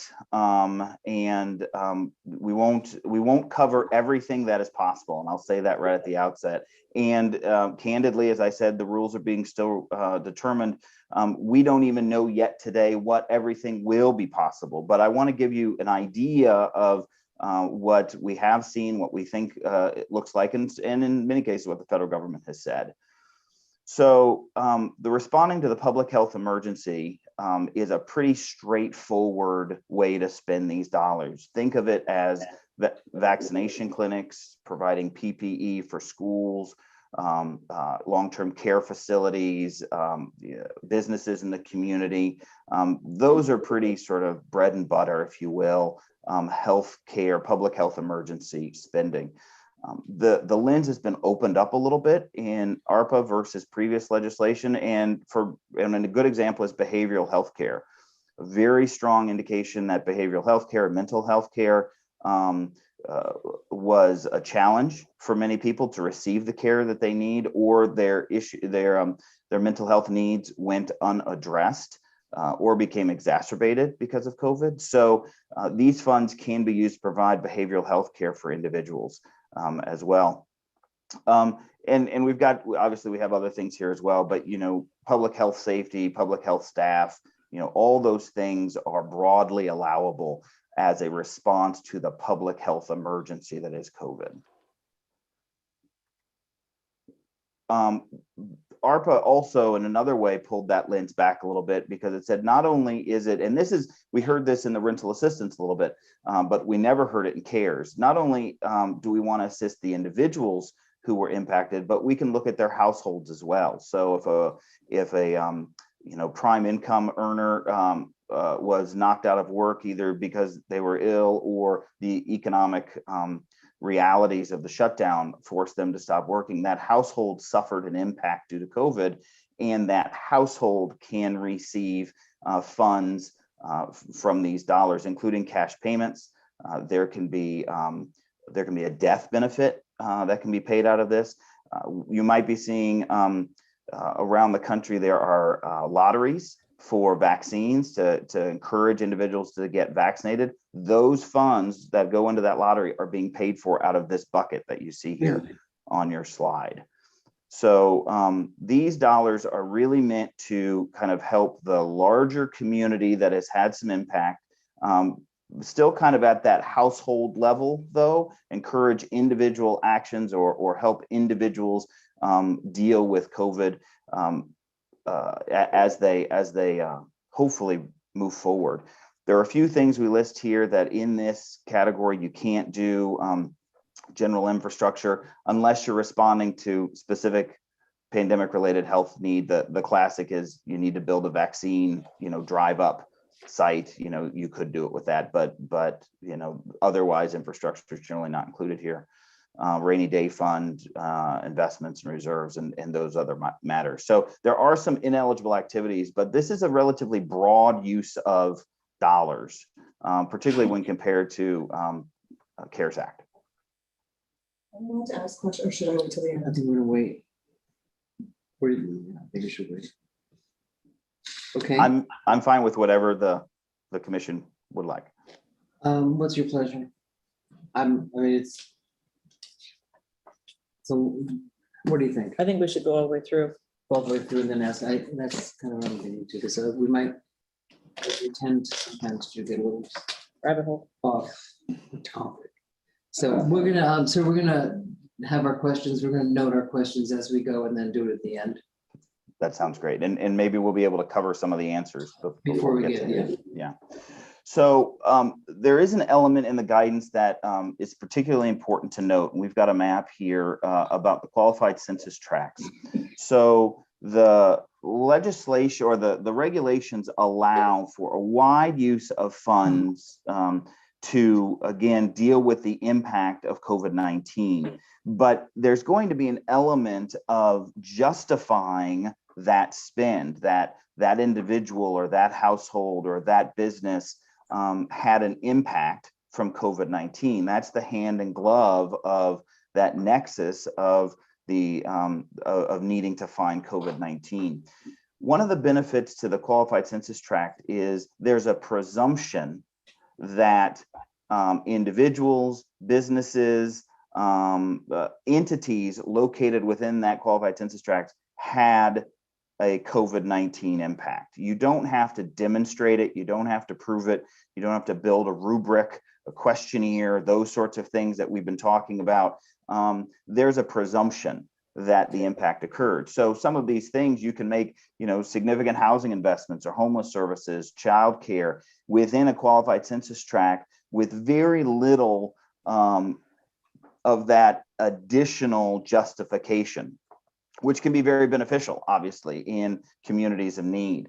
It gives the city a great deal of flexibility as it's looking at needs within the qualified census tract within Lake Worth Beach. Pivoting to the second bucket that we had on the screen early in the presentation is the issue of premium pay to essential workers. We'll just touch on a couple of pieces here. This is for public or private sector workers.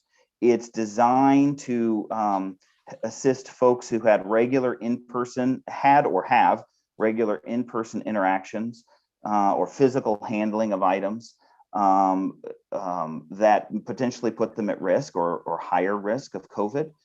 The rules state that you can give them up to an additional 13 hours of pay, additional pay, or up to $25,000, up to $25,000 of pay. The goal would be to target those at the lower end of the socioeconomic scale. So, it's maybe not everybody in a hospital.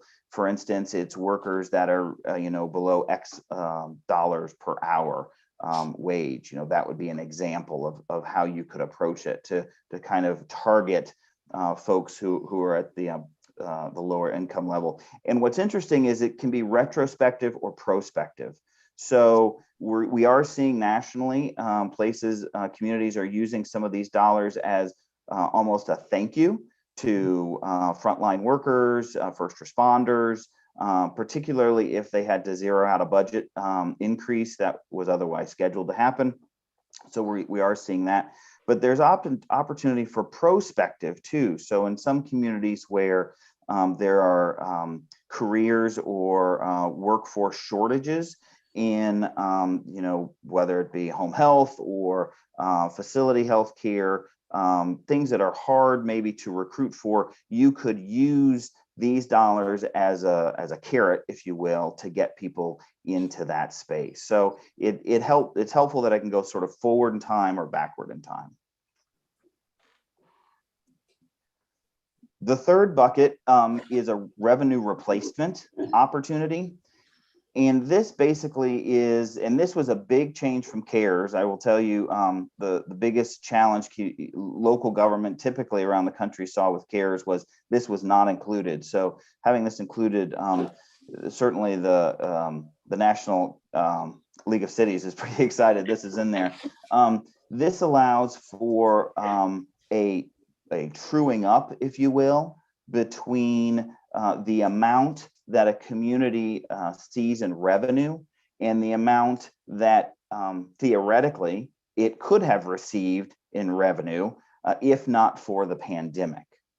So I think this next slide might show it a little better. So this is not Lake Worth Beach, this slide, but just to be graphically interesting, this has a baseline of a $10 million budget. And the rules allow for a growth factor to be applied in 2020, 2021, 2022, and 23. And it allows the community in each one of those years to look at its actual revenues when compared to that blue baseline. And any distance between, in this case, the green line and the blue line can be filled with these revenue replacement dollars. And that allows for this sort of truing up and this growth line to allow a community to have some additional revenue. Now, why is that important? You're getting the $16 million. The reason this is most important is these dollars are very flexible. Once you have categorized these as revenue replacement dollars, then they can be used for government services. That's obviously a broad definition, but it is, and frankly, it will be an evolving definition. Quite a bit of the Q&A that has been submitted, to Treasury has been around this issue of what is government services and how do I calculate the baseline and these sorts of issues. But the important part is this is an opportunity to convert these somewhat constrained federal dollars potentially into more flexible local dollars to use for government services via this revenue replacement process. Now, these numbers will have to be determined, and some communities, their actual growth is really strong, and it's beyond what's the hypothetical, that blue line that we call counterfactual. It's beyond that. And for those communities, there won't be any revenue replacement opportunities, but understanding what the opportunity is going to be and what it could be in the future in those, 22 and 23 is a pretty important strategic opportunity for Lake Worth Beach to understand how flexible these dollars might be and how much of them there could be. So, this is one thing I just talked about, that planning for the future. So, how many dollars remain available to be classified as revenue replacement? You've got to have the money unspent for you to be able to classify it as revenue replacement in 2023.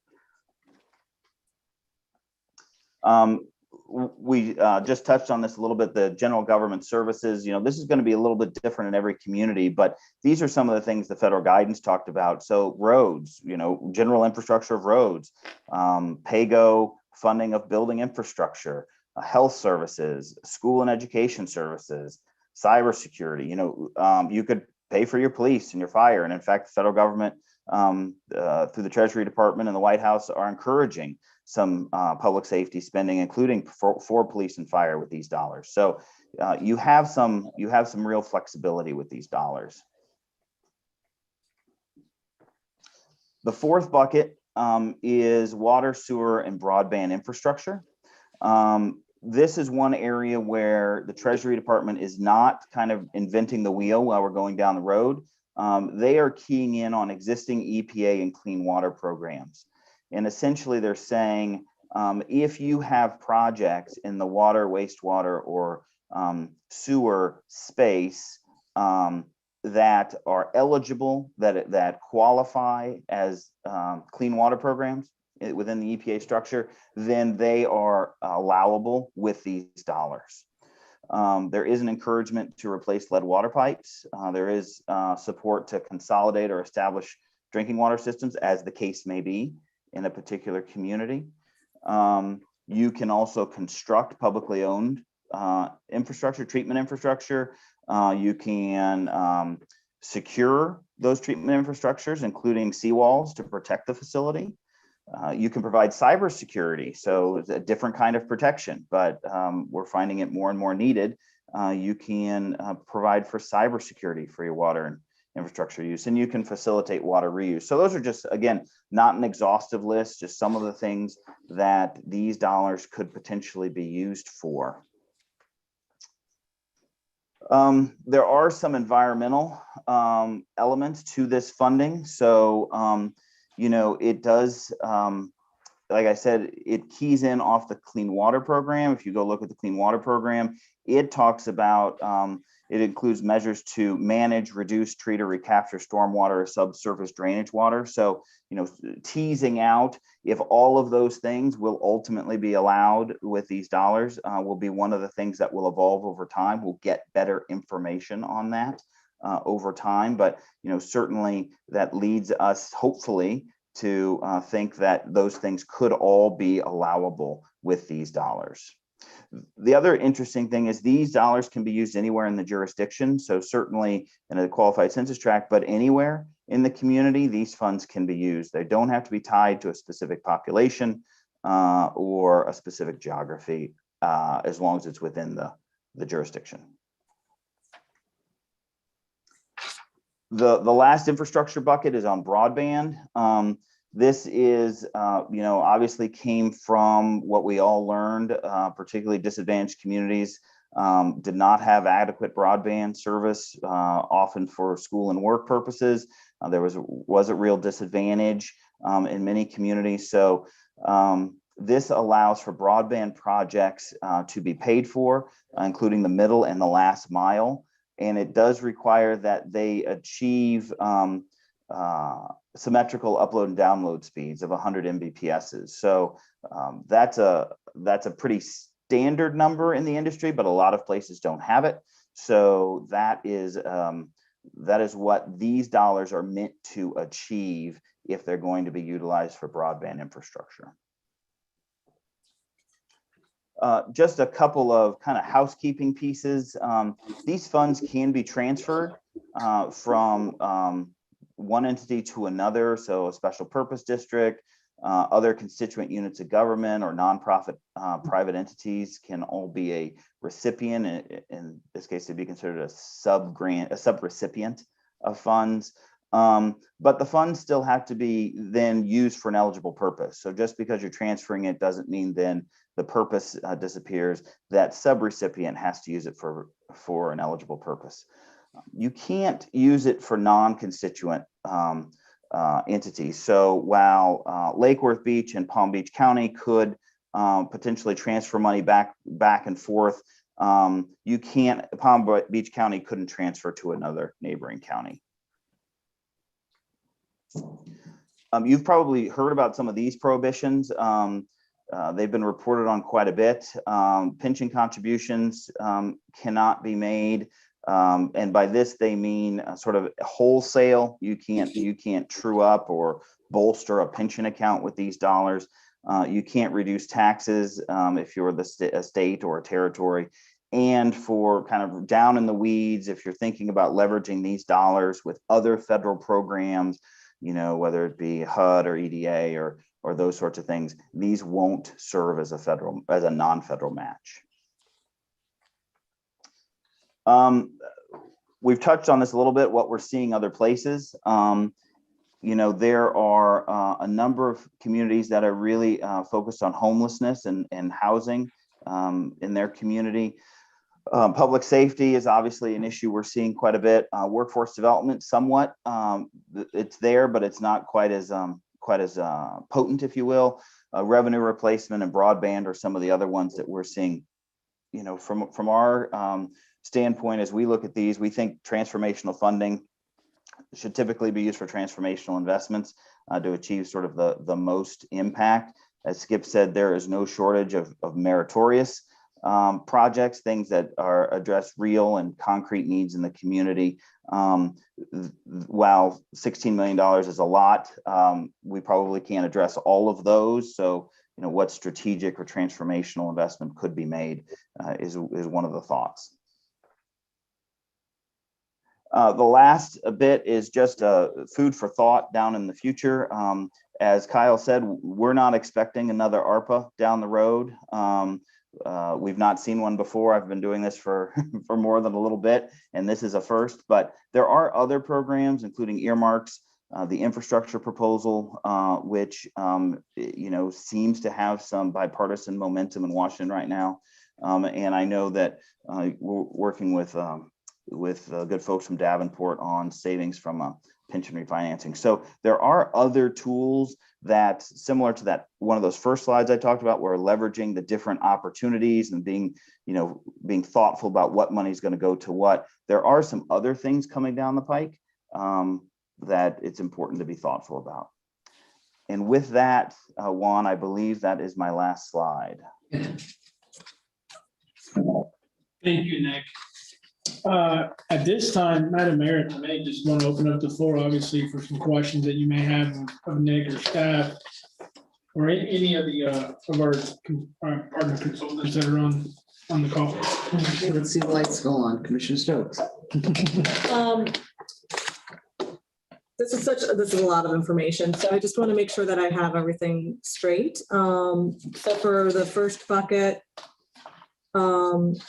we were looking at the census tracts and saying, you know, we don't necessarily have to, let me see what slide was this on, if you want to go back to slide 12.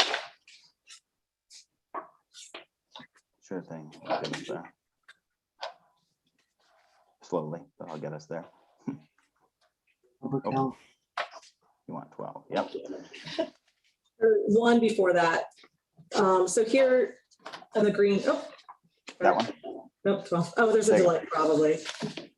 Yes, right here. So in the green area, this side, it says that, so for this type of funding for unemployment, food insecurity, housing insecurity, low, moderate income, we don't have to prove that it's COVID related. We can assume that these communities that have been traditionally underserved and have experienced these types of issues at a larger scale, they've been exacerbated by COVID-19, and we don't actually have to have a paper trail attaching these issues to COVID-19? So not quite.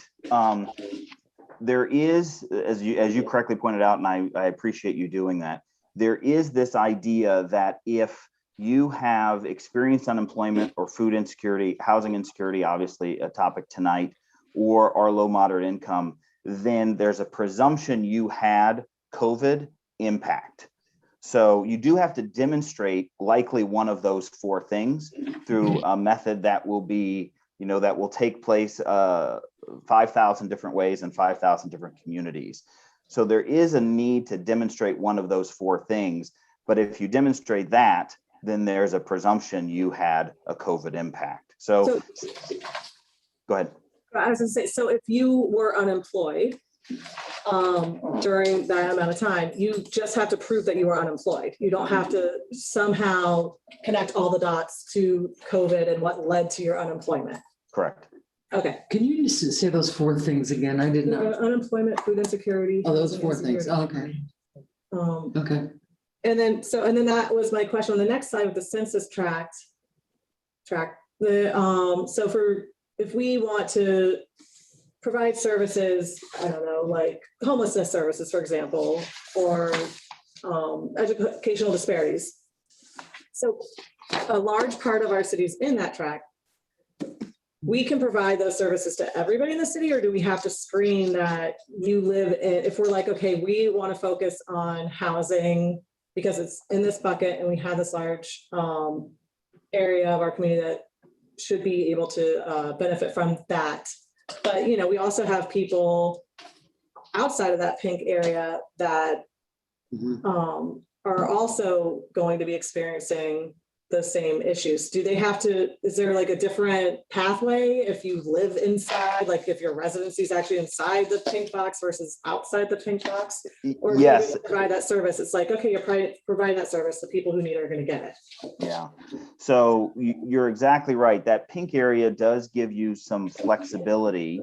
So unlike the previous slide where there's going to be some demonstration of one of those four things, by being physically present in that area, whether it's your business is located in there or your home is located in there, you automatically are presumed to have a COVID impact. So you don't have to demonstrate one of those four things. That's easier for physical things, right? If you want to address homelessness and you build a facility in the box, then you've sort of done that. Services are a little trickier because who's coming into the area versus who's coming out of the area. We don't have a lot of great guidance down to that level yet, but because I don't think most places have gone that far down in terms of developing a program, but I think we will in time. To your question of if you had a citywide mortgage assistance program or renters assistance program, you would likely have to have two different tracks for those folks. It would be coming out of the same bucket of money, but if someone's address identified them as in the census tract, it would be sort of a, proceed to the end of the process. If someone's address put them outside the census tract, you would probably then ask them those four questions and have them go down that path. Okay. Great. I'll let other people ask their questions. I'm assuming we're going to talk about clean drinking water versus flooding, or if it's all the same thing and how that's related. So I'm sure we'll get to the water thing. Commissioner Maliga. My question is, I have this census tract and I have this one. That's the replacement of that. So even though this one shows it going past 95, our census tract does not go past 95. Madam Mayor, if I may, let me apologize first. The initial, because we're still adjusting to the 2 weeks prior, this slide we revised with some updated slides, and that particular census tract was one that we pulled out that had it all over the place. And that in Commissioner McVoy's hand is our census tract. So it doesn't include this area right here. Encumbered Palm Springs and what. No, not Palm Springs. This would be District 2, 7th Avenue North is included on here, on this tract, but it's not included on here. So this little pocket in this corner, which would be the northwest quadrant of the city, is not included as it is on here. So this is the one we're using. So This is the one we're using. Yeah, so GIS is what pulled the data from that information. So they're probably still moving a little bit. That was an overview from they provided, I think, from the census itself. And this is a little bit more granular. So Because this just has a bigger block of the city on this map. So I just didn't know if. We'll get a cleaned up version. yeah, we'll verify both of them. And my version has the clean. We just printed that. So what we'll do is we'll make sure you get the hard copies, but these will all be electronically sent and then replaced. We'll replace the correct new one on the website as well. And we'll also have updated boundaries. So when we're working on the programs for homelessness or housing, we'll know if that quadrant qualifies or does not. Yeah. Right? Because we're going off the old census tract, not the one that we're waiting on, correct? Okay. And I'll look at, I can't read where the source was. But yeah, we'll verify. Okay, thank you. My only question. Any other questions? I wanted to give you guys a chance before I continue to move on to water. I just have one question. This is sort of to everyone, staff and our speakers. In terms of this is, I'm sitting here thinking, This is a huge undertaking, and how are we gonna, do we hire someone out of our ARPA funds to administrate these programs? How does that work? What And a program specialist? Madam Mayor, if I may, can you guys turn to the very last slide? I think there was one more slide. There was one more slide. Thank you, Nick. What next? Thing. Sorry, I didn't mean to short it. I didn't mean to short shrift that slide. We'll get there. Sorry. Possible next steps? Yeah, possible next step. And Gotcha. Madam Mayor, to your question, we should look at all opportunities on how we use ARPA, including up to adding resources from the human side to help the organization, go down this path. But I can't stress enough that before we go creating positions and job descriptions, that we understand what it is that we're going to do. Okay? Absolutely. One major step that I'm looking for some feedback tonight is, so we don't inadvertently misstep, is how do we engage our public so that we can get their feedback and what their wishes and maybe their thoughts are. Because again, we do have a responsibility as good stewards of the public's money, this being a big pot, is getting feedback. And we need to be transparent on what and how we use or intend to use those. And I think it would only be reasonable to expect we have public input included in that. So eventually, yes, once I get clarity on where it is, then we can start creating positions or identifying positions. Because I don't know right now, as of today, is it a case manager type position? Is it more of just an outreach coordinator person? Is it maybe 2-3 people? I just don't know yet. So I don't want to presume that I have enough information to say, yes, tomorrow I'll start working on it. Do you have any ideas as to how that outreach is going to the public is going to manifest itself? Well, I think we keep it simple, and I think we utilize our technology by using we can create a public survey that can be done electronically through our website. We can issue, hard copy versions, but I've seen where communities are using a simple, monkey survey that's issued out. And we have it out there for a period of time. I think there's been a lot of our creative residents have used their Facebook pages to do straw polls. Any feedback, however we can get it, maybe it's just an email, maybe it's, survey as well. Just tell us some of your ideas based on a public knowledge of how can this money be used. Obviously, there's some strategy in there on the revenue replacement that could increase the pots in many ways. Okay, but again, I keep saying it's the first step. This is a bigger step because I think we were waiting for direction and kind of a starting line from the state when we actually get the money. Okay, so those things are coming into clarity, like I said earlier, in the coming weeks, we should be learning more. Do you think that we should give some of the ideas that we've come to the table with individually for the community to give input on? Or do you think it's best for us to get input from the community and then couple that with each one of ours wish list, like you usually call them? How do you think what would be the best way to facilitate? Should we narrow it down to, here's what the dais thinks the top 7 concerns are, and then have the community vote on that? Or open it up completely? And then just. We're talking about after we get through budget season, but about doing those traveling town halls. Right. I think the best thing we could do is take it to the people, and we can certainly, we can start with our ideas and let people react to those, and we can open up, if they want to submit their own. But I think, when Juan talks about an outreach coordinator, like we mentioned earlier, something we've always struggled with is how do we get the information to our traditionally, this was said, we should really be focusing on our traditionally underserved people that have traditionally experienced these problems, and they might not be on certain Facebook groups. I don't think that they are on the ones that I've been on for sure. I'm sure they are on Facebook groups. That's not the ones that we're part of. Not the ones that I'm on. So I think,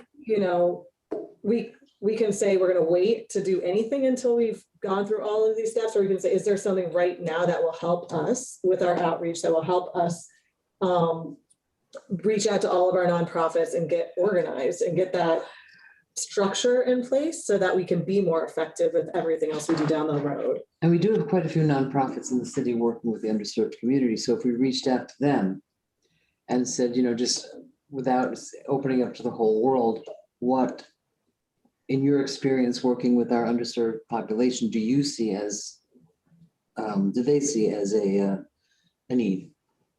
Listed needs. Or possibly. Mayor, Yes, and commissioners, this is Joe Mason from Davenport speaking. Two things, one a fact and one a point I wanted to make, or at least open the floor to one of our friends at Fagry Drinker. The fact is that there was a question that came up earlier, just a few moments ago, about do we go out and we hire somebody to help us implement this? And the fact part of it is, as part of the ARPA guidance, you can hire a consultant or consultants to help you implement elements of this ARPA funding. So whatever your priorities you decide, whatever you think you need in terms of outside support and help, those are eligible expenses under the rule.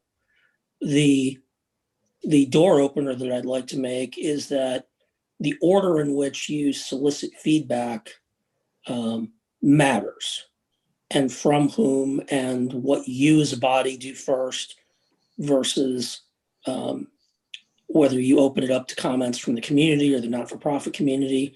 And I would just invite, I know Skip has a feeling on this, not that he wants to in any way, shape, or form put his judgment above yours, but based on experience, I think he may have some insights that could be helpful. this is our first experience with it, so we're happy to hear some suggestions. Input is good. Joe, thank you for that introduction. And commissioners, you obviously know your community better than we do. I would simply say, as you go seek input, I would do it in a structured format. You don't want hundreds of ideas on things that are not eligible for inclusion.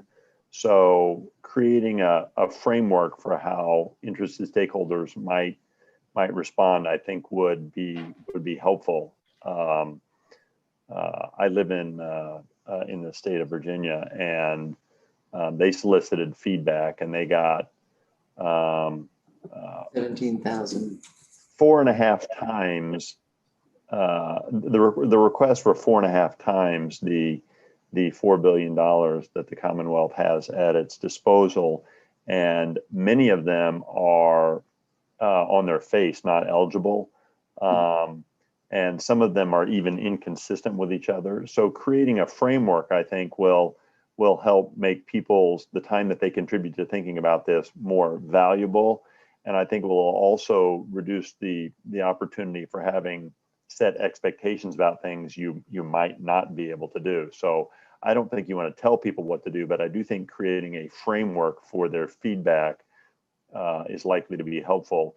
And to the extent that goes beyond simply what the eligible uses are and includes your first cut at the strategic thinking, that's a decision you'll need to make. But you will be oversubscribed, and you will have some folks who are then disappointed when their idea is ineligible or is just not consistent with a broad strategic framework you're working under. So if you can manage that, I think that would be helpful. What's the period of time for a decision on eligibility? Madam Mayor, Yeah. Go ahead, Skip. You want to? Yeah, Nick, when's the final guidance? When are we expecting the final guidance? Although I know there will be Q&A ongoing, but when do we expect the final guidance on the comment period closes on Friday, and then it's expected between 30 and 60 days after that is when the regulations will likely be finalized. Regulations, but my question is, once we prioritize, you're saying at least 75 items that may not qualify. How long does it take to know when they qualify or don't qualify? I think we're getting guidance on that tonight. Well, we'll know in the coming weeks once the U.S. Treasury finalizes the rule. I don't think we suspect significant changes to the buckets. There may be some clarity within the buckets, Right. But I think the most important part is the first target milestone is that all the monies have to be encumbered by 2024. So we're going to assume that all our applications are going to be approved. So that's one of the nice things about this program. You don't have to apply for these funds. You don't have to ask permission on how you're using these funds. Once the state of Florida works through its process, the dollars will just appear in your bank account. Well, I like it. And I think that's for clarity, for a comparison, and we'll compare the penny sales tax. Somebody has to. Well, there's a decide. review board, which the city elected to use Palm Beach League of Cities to kind of green lights a project in essence. This really, there's going to be the final U.S. Treasury definitions essentially, and it's up to the city's interpretation of using those funds appropriately in the right buckets. Providing documentation, correct? The grant reporting, which we've handled federal loans before, federal grants before, is where the devil lies. Right. And that is that will be the tricky part when we issue grants or funds to subrecipients, when we partner with other entities that they uphold to their end of the bargain. So what I was gonna say before the gentleman, I don't know what, that was Nick or whoever. Healthier Lake Worth Beach is a great community partner in facilitating something like you said, Commissioner Stokes, and going to each district. And once the Unity Wall project is finalized on Saturday, that might be something that we can partner with them and say, let's do an outreach in each district. It'll be a combination. With Healthier Lake Worth Beach getting. Surveys on the internet. It'll. I'm saying, exactly. Absolute combination of reaching out to people that aren't connected in that way. But I just think they would be a good partner to bring into, because we've done so many strategic outreaches over the years within the city in each area. Well, and we haven't, even had a conversation amongst ourselves in terms of priorities. And I was gonna say, a lot of people now, we're talking about an ability to, a lot of people now have cell phones, in which, they have emails on their cell phone. So it's not as though they're, people that are perhaps underserved or economically challenged don't have access to the internet, because they really do. A lot of people have cell phones, so you can get an email on the cell phone.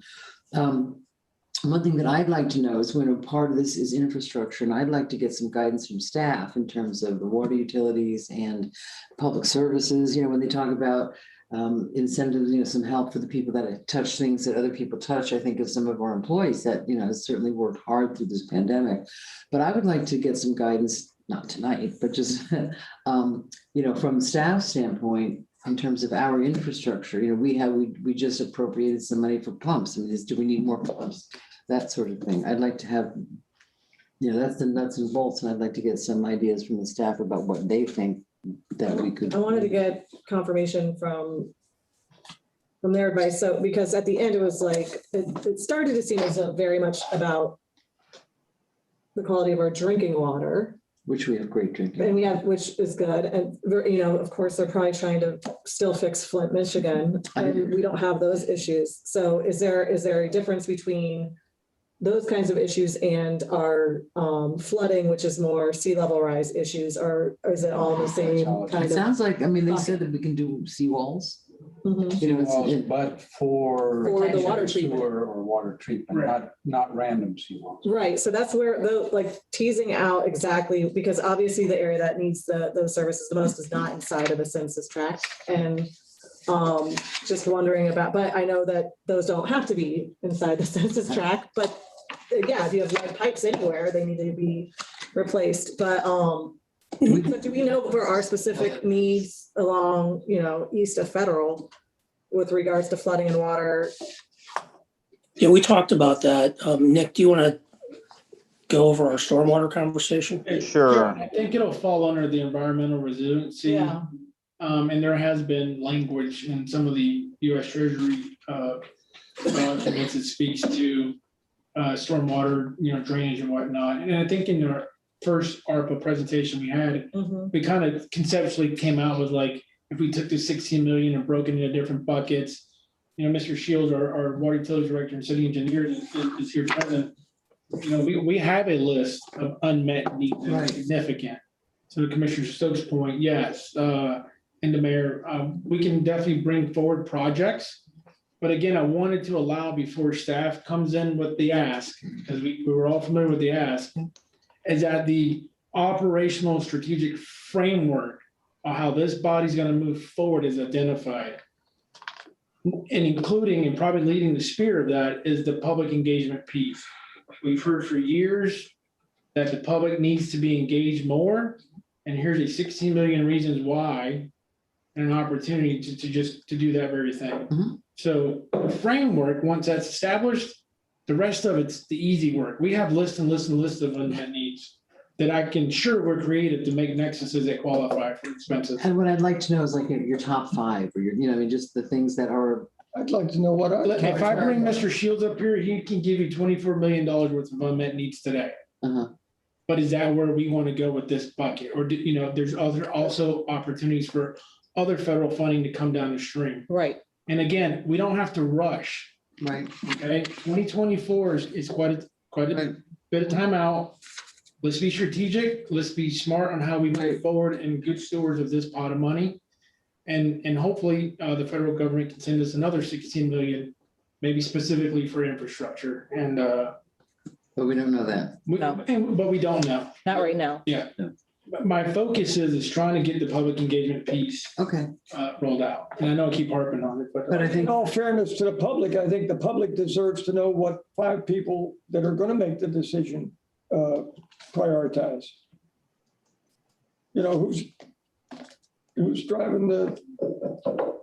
Well, I think that's kind of what I was saying is, should we just narrow down 15 projects or 15 possibilities that come from us and then present that to the public. Present that to the public and then again, get input and, from the public as well. Because there's going to be things that we don't think about, I'm sure. So when do we establish the 15 priorities? Well, I know that I gave my wish list to the city manager a month and a half ago. And I wanted to go to that point. I have mentioned it, the one-on-ones are one-on-ones and it eliminates, we talk about transparency and then the efficiency of 5 hours a week versus say a 1 hour agenda meeting with 5 people, I think would be somehow, or maybe a 2 hour meeting, but that's 2 hours versus more than 5 hours. The efficiency of that agenda review, call it, conversation, not one-on-one, but amongst ourselves that is viewable by the public because the public doesn't participate in the one-on-ones. I suggest that we change our communication method of our communication and conversation. In theory, I think that's got some value. I think the scheduling would be sort of I talked about that. Then we'd have to work around a schedule. If we don't do it, it's going to continue one-on-ones it's just. And I hear what you're saying, Mr. Robinson, and I have actually talked about that and thought about that. And there was one thing I kind of, as I was working on getting up here. But I mean, there's a value to the one-on-one as well. We can do that if we think we need to, but the public deserves to know. The Sunshine Law is restrictive to the public's information on and how ours. we're thinking. And I think they deserve to know how staff and the commission operates. So this is an ARPA workshop. It's been advertised. This is Can how we take all decisions are made. Few minutes and talk about, what maybe some of our dreams would be for the money. I mean, we're here now, we're doing, it's been advertised, we're here now, let's do it. So, I don't know, I don't know. I'm good, but, Are we okay? I know we did this before with the priorities and we. No, we just spent 20 minutes on it. 20, right, and we probably need more, but. Does this end at 8 o'clock? Is that what? That's. We are here now, I mean. We are. Oh, 8:30, that's 8 o'clock. I know that, everybody. You want to go to like- 10 and make a decision. Decisions are, the problem here. Right, I mean, if we want to debate things and tease things out, that's gonna take a long time, but like, I'm guessing, well, I'm not gonna assume what you want, based on. But again, we have to, represent, we have but- till 2024 to make decisions. This isn't something like budget. Right. We have to, But we But are we're going in here. budget. We haven't had a conversation about our priorities. And it's more than just district by district. Oh, I know, This I is a know. citywide decision. It on a is. lot of things. And I mean, I think it's probably clear from everybody, I've spoken a lot in general, but I really think we should, when we think about investing in something we haven't had the money to invest in before, where it will yield us benefits for the future, it will help us through this whole process. I think having a dedicated person, department, even if it's a department of one, to getting our outreach really solid and organized. We can partner with Healthy, like that's great, but like, as we mentioned before, we've never, Jessica did a great job with the census, but we don't have like a dedicated, okay, we need to push this information out, like plan. Like if we can get a professional who's experienced in this work to help us, to get to know our community, help us have that dedicated plan, then anytime we have anything unforeseen, we have that in motion, and we're not trying to scramble and pull staff apart that's already limited. And I just really think an outreach coordinator and some other people that are case managers that are going to help our community tap into resources that are out there that aren't coming directly from us is huge. So, that's one of my big priorities with this money. If we have to go to the community to ask them if they want us to hire somebody to go to the community, fine, but As a permanent position, or is just the ARPA person?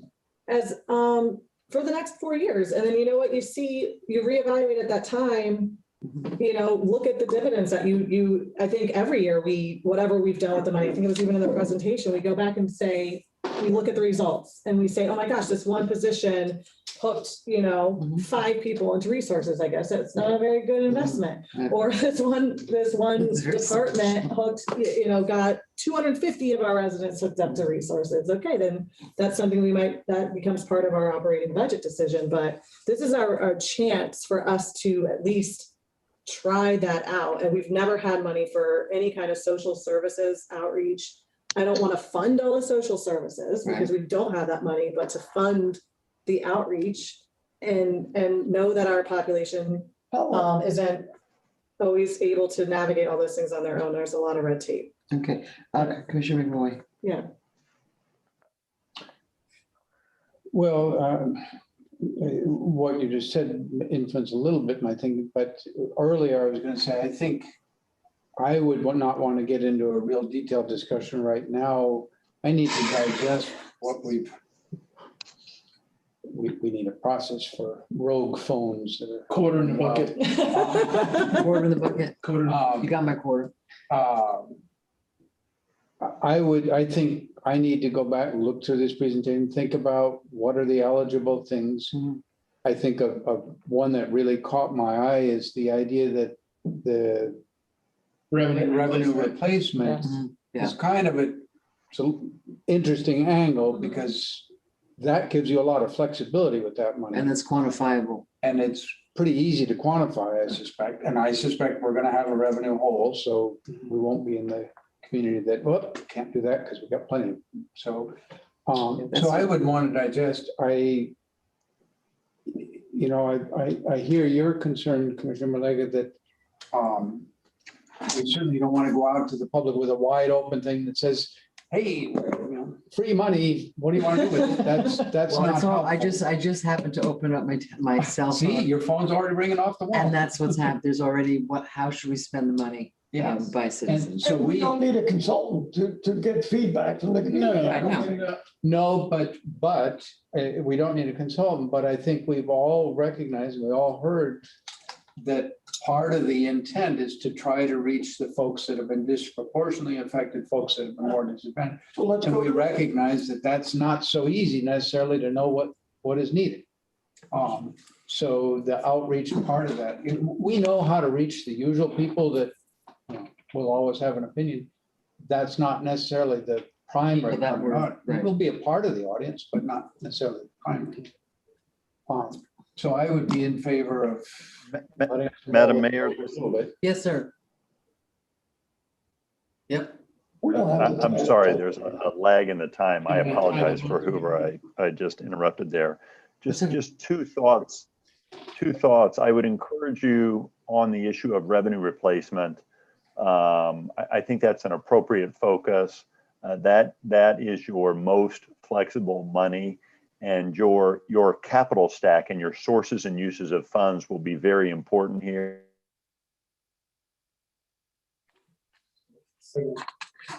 Lost him.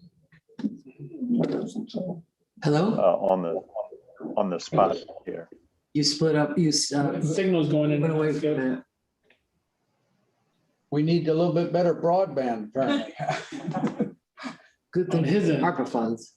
I mean, is that something, so I think you presented before, you already have a idea about how much revenue replacement we can have. Can we get Ed's team to talk about what broadband might look for us, like, and bring back more information on these different? Commissioner, okay, Malega has it. I was just wondering, asking Bruce, before we have our next workshop or ARPA meeting, can you quantify what that revenue dollar replacement looks like for us? Yes, ma'am. And does that include, or I did see the mathematics that were up there, the financing that we have lost because of penny sales tax not being what it was anticipated to be, because we are going to have a deficit there? Does that go into that equation? Or is it just based off? Probably. My understanding, and somebody up in In the sky. may want to correct me, but my understanding is that debt is not eligible for the offsets. We are, going back to your original question / comment, we are doing a revenue forecast by each fund, what's eligible and what's uneligible. So we'll be able to provide you those dollars. Or following. No, I didn't mean penny sales tax debt. No. We lost money Exactly. because of And no that's what we're tourism. doing, right. Okay, so we'll be able to quantify that as well? Yes. Okay, so it's parking, guys, all the things. All Okay. pieces. And that's, Just FYI, Jeff White, Government Finance Officers Association, put out a Excel spreadsheet for us to calculate all that. What we want to do also is to use that same spreadsheet for all the different funds to get a better feel for what funds can use those funds. Now, it doesn't mean we have to use them by fund or for governmental purposes, but it gives us a better idea of what we may want to target and what we may not want to target. given your current staffing, about what would be your timeline to get that information to us? Actually, one of the staff, Andre, who you have met, is working on it. Okay. Working on it today. There are a few inconsistencies which we need to go into a little bit and check the math and check the assumptions. So that's why I didn't want to come out and say exactly. So not a long time. Okay. Well, because I would assume too that the electrical collections that we may have because of COVID, that would be calculated in there as well. No, you're, Brian's shaking his head. Utilities is excluded. It has not, Madam Mayor. Even though it's revenue for our city? It has not been final. Remember, we're working under an interim rule. And part of the FAQ and the public comments that have been submitted is around the area of utility revenues and how that plays into being able to be qualified for revenue replacement. As of right now, there's a perception that utility revenues lost due to COVID are not eligible, but that could change. Okay. So we need further clarification before we make any assumptions. I know we have made, in the first initial ARPA presentation, the stuff was very new. We listed as a potential revenue replacement, electric utility revenues, I think water, parking, golf course, grounds, whatnot. Permits. Would that include development Permits. lag time as well? Well, permit applications, things like that. Oh, and the Right. taxes of development that didn't occur because of COVID. Right. And to Bruce's point, Bruce's team is diving into the revenue replacement as things are coming in more clarity. The bucket of strategically looking at revenue replacement and the fact that it opens up more eligible type of ideas is very attractive for us when you're thinking about trying to maximize $16 million in the best way. Okay, I have one more I question. hope you're for bringing Bruce. that back soon. Let's just say that this body and the residents are okay with us doing revenue replacement of $8 million, let's say, if that's what we lost. And that money doesn't have to be spent till 2026. Theoretically, we could take that $8 million and we could put it into an investment and we could make more money off that 8 million, or can you not do that? You are limited to the type of investments that you can make. Okay. And I can tell you that right now, you're not gonna make a whole lot of money. Based on current. I think they want you to spend it, not. Well, yeah, but not till 2026. So to me, if we're just gonna sit on it, No, but again, it's not like our pension proceeds where you can invest in more dynamic investment strategies. You're pretty limited to, and because again, for governmental purposes, preservation of capital, I mean, your principal investment is your most important concern. Making a return on the investment is not as important as that capital preservation. That's a fundamental. Don't lose money. Don't lose money. Don't be Orange County. Oh. Right. Okay, so it's 10 after 8. What do we want to do? I think a lot of us have some ideas about, a project that we would like to see. Do we want to just sort of brainstorm for a minute? I mean, I'm a little handicapped tonight. Yeah. But I'm willing to stay for a while if we're going to do that. So do we all what if we each put one thing out there that we thought would be, and just to start out 5 things, if we're that far in our thinking. do we want to let these gentlemen go? Oh, yeah. Well, that's a whole other thing. Sure. Do we have any more questions for the gentleman? I see no lights. Thank you. Yeah, Joe, Kyle, Skip, Nick. Nick, thank you, and we'll be in touch shortly. But we appreciate you for your presentation. Thank you. Yeah, thank you very much. This was very helpful. Thank you all. And as Very you're good conversation. experiencing, we're all sort of casting about all the different cities that you're also speaking with. So, if you, the more, input or suggestions that you can send over to Mr. Ruiz, we would appreciate it. Thank you very, very much. Thank you. Have a good evening. Thank you. Thank you, you too. Thank you. Madam Mayor, if I may, really quick before we go potentially down this path, for what it's worth, it would be probably more effective. Mhm.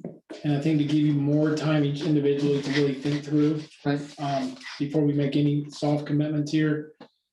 And I think, I've assigned some homework, quote unquote, challenging you guys, asking you guys to start talking about and listing your priorities for me. I think it'd be beneficial if you take the time to think about your project list, email them to me, or stop by the office, drop off your list. I have some loose lists because we've talked about this in the last couple of months. So I don't want anyone to feel pressured that we have to have the list tonight. Right. No, I don't think anyone feels that pressure. There's a brainstorm. There's no pressure here, but again, then it's going to be filtered through a one-on-one process. Right, but tonight, I feel like there's a brainstorm and then there's this is my list, and this is the first of many, many Yeah, this is conversations. just talking. It's the first. So are we going to continue the conversation, or we're going to run it through a filter and then come back to us? What do you want to do, Commissioner Robinson? I'm happy I to. think Juan was still in the middle of a conversation. He was still. Yeah, he's not done. He wasn't done. Let him finish. And let me speak to Commissioner Robinson's comments earlier, and I appreciate, and I know Commissioner Robinson, you and I have talked about efficient use of time. And it's more about 10 to 12 hours a week that is spent amongst us. We've talked about it. Okay, and that's just a reflection of the sheer amount of work that needs to get done, right? We started out in this interim phases, no slowdown. We're gonna conduct ourselves like nothing's different, and that's what we've been doing, so kudos to everyone. Is there a more efficient process that's more transparent? You guys can argue about that. I'm just gonna say that my staff and I, we're open to doing morning pre-agenda set meetings. We can do midweek agenda set meetings. I think we've talked about that in the past. We can keep a hybrid or create a hybrid where I think there's still a lot of valuable I think the time is still very valuable that we spend one-on-one talking about constituent things that aren't really policy conversations. So whatever the wish is as a board, I'll make myself and my staff available to facilitate that. Having that preset agenda meeting, again, can be challenging due to schedules. Okay, but again, we're here to serve at the pleasure of the board. So I'm game for whatever it is. But it's more than 5 hours, really the point. It's far more than 5 hours, but nonetheless. Yeah, it's, and Herman, I agree, and I've mentioned that myself, that it seems, a lot of time for staff to, for the manager especially, to meet with us. We're a little off topic. This isn't really what we're talking about. Thank you, Mr. Robinson. Do we want to talk about that now? It's not really, I think that would be more appropriate as a separate discussion. I mean, it's not on the agenda tonight, but I think we should certainly think about it. When? Well, not the 20th. You two can probably go. Yeah. I'm just saying, I mean, there's no point in you sitting here listening to this conversation. I mean, my opinion, you. I mean, if we have to be, I mean. Thank you very much. I hope that you found it somewhat helpful to, okay. Brian's just waiting for the green light from money. He's got his 24 million. He doesn't want to miss out on any opportunity. And I'm not, I want to be respectful of Yeah, of everyone's course, time. They've been here since 8 AM or whatever. Or whatever. Go home because we can't. How's that? I just end this. Madam Mayor, while we're talking about ARPA, Jessica Savage, who's sitting to my left, we've had a lot of conversation, and especially talking about, how are we going to do outreach and how are we going to move forward? Jessica in our office has done a tremendous job, not only with the Census project, which is very similar to outreach. Okay. And she's a project task master. So a lot of the ARPA responsibility is going to fall in the city manager's office, probably get kind of divvied out to the department. So Jessica and I have been talking about her role in ARPA, and Jessica is kind of our official ARPA project manager, kind of our project lead, because I may or may not be drowning, okay? Because again, there's still positions that need to be addressed in the front office, all right? But in the interim, Jessica and I have been working very close, and we'll continue to do that. And we'll look at job descriptions and do all that, to be fair to Jess. But I don't want you to think that there isn't any thought being thought about beyond these conversations, because we're ahead of you in that way, in that regards. How are we going to communicate? How are we going to, get this out and whatnot? So it'll all come together, but that's why I'm not rushing to just go say, okay, let's go create a position. All right, we may be able to reallocate what we're doing and prioritize what we have now, and then add to once we get a little more clarity on what the projects are. All right. Thank you. That's helpful. So I'm looking to, I see a light. I had a suggestion. I see the light. I had a suggestion of, not to put pressure on anybody, but when you were seeing that whole presentation, was there anything that you saw or read that you're like, oh, cool? Just like a very broad overview, like just a very open, not getting into the weeds, not trying to have fully formed thoughts. And then the other thing I just wanted to mention with the outreach, that I am concerned that we still have more outreach to do, and there are obviously holes in what we have currently, because we're not at the vaccination rate that we want to be at in the city. So with that alone, and we're starting to see California doesn't want people to visit Florida. We're starting to see the new variant pop back up, and we still have work to do there. So I want to keep that in mind when we think, oh, well, we already have these organizations and we have these people that we reach out to, because we know that we need more there. So that's one use of the funds, is just like they talked about vaccine. Yeah. Right. I mean, just having, I really think getting support to Jessica and getting people that can, because we say we're going to go out, I'm guessing you don't have time to actually physically leave your office and go knock on doors in churches and other areas, or maybe I'm wrong. No, but, and I understand that, but they're having a hard time. Oh, I'm sorry. They're having a hard time. We are trying to work with the Farm Workers Council. There's the vaccination bus. No, you're fine. It'll pick you up. The vaccination bus that's going to the Bravo Center at the food distribution. We're trying to be strategic to get those type of things out. they're getting a few people. Right. So Yeah. it's really, it's not the fact that it's not there. They don't want it. It's, yeah. They're not coming I out. mean, it really, I mean, People don't want the vaccination. I mean, it's just. Well, we're the health doing it in multiple department- languages, like for Right. all the languages and, you know, all of the media that you were talking about. We have them on our radar trying to do it. I have a WhatsApp group with actually, the Spanish, Agaya. yes, so Yeah. they communicate by WhatsApp, you know, and so we're trying to do it. So the vaccination rate doesn't equate.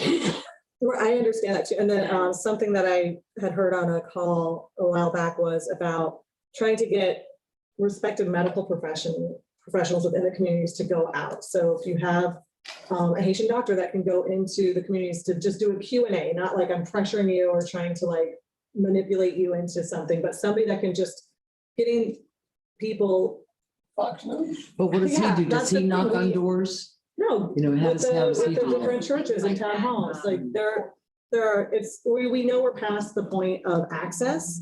Now we're at the point of scientific, factual information getting into our communities. So I think that's, yeah.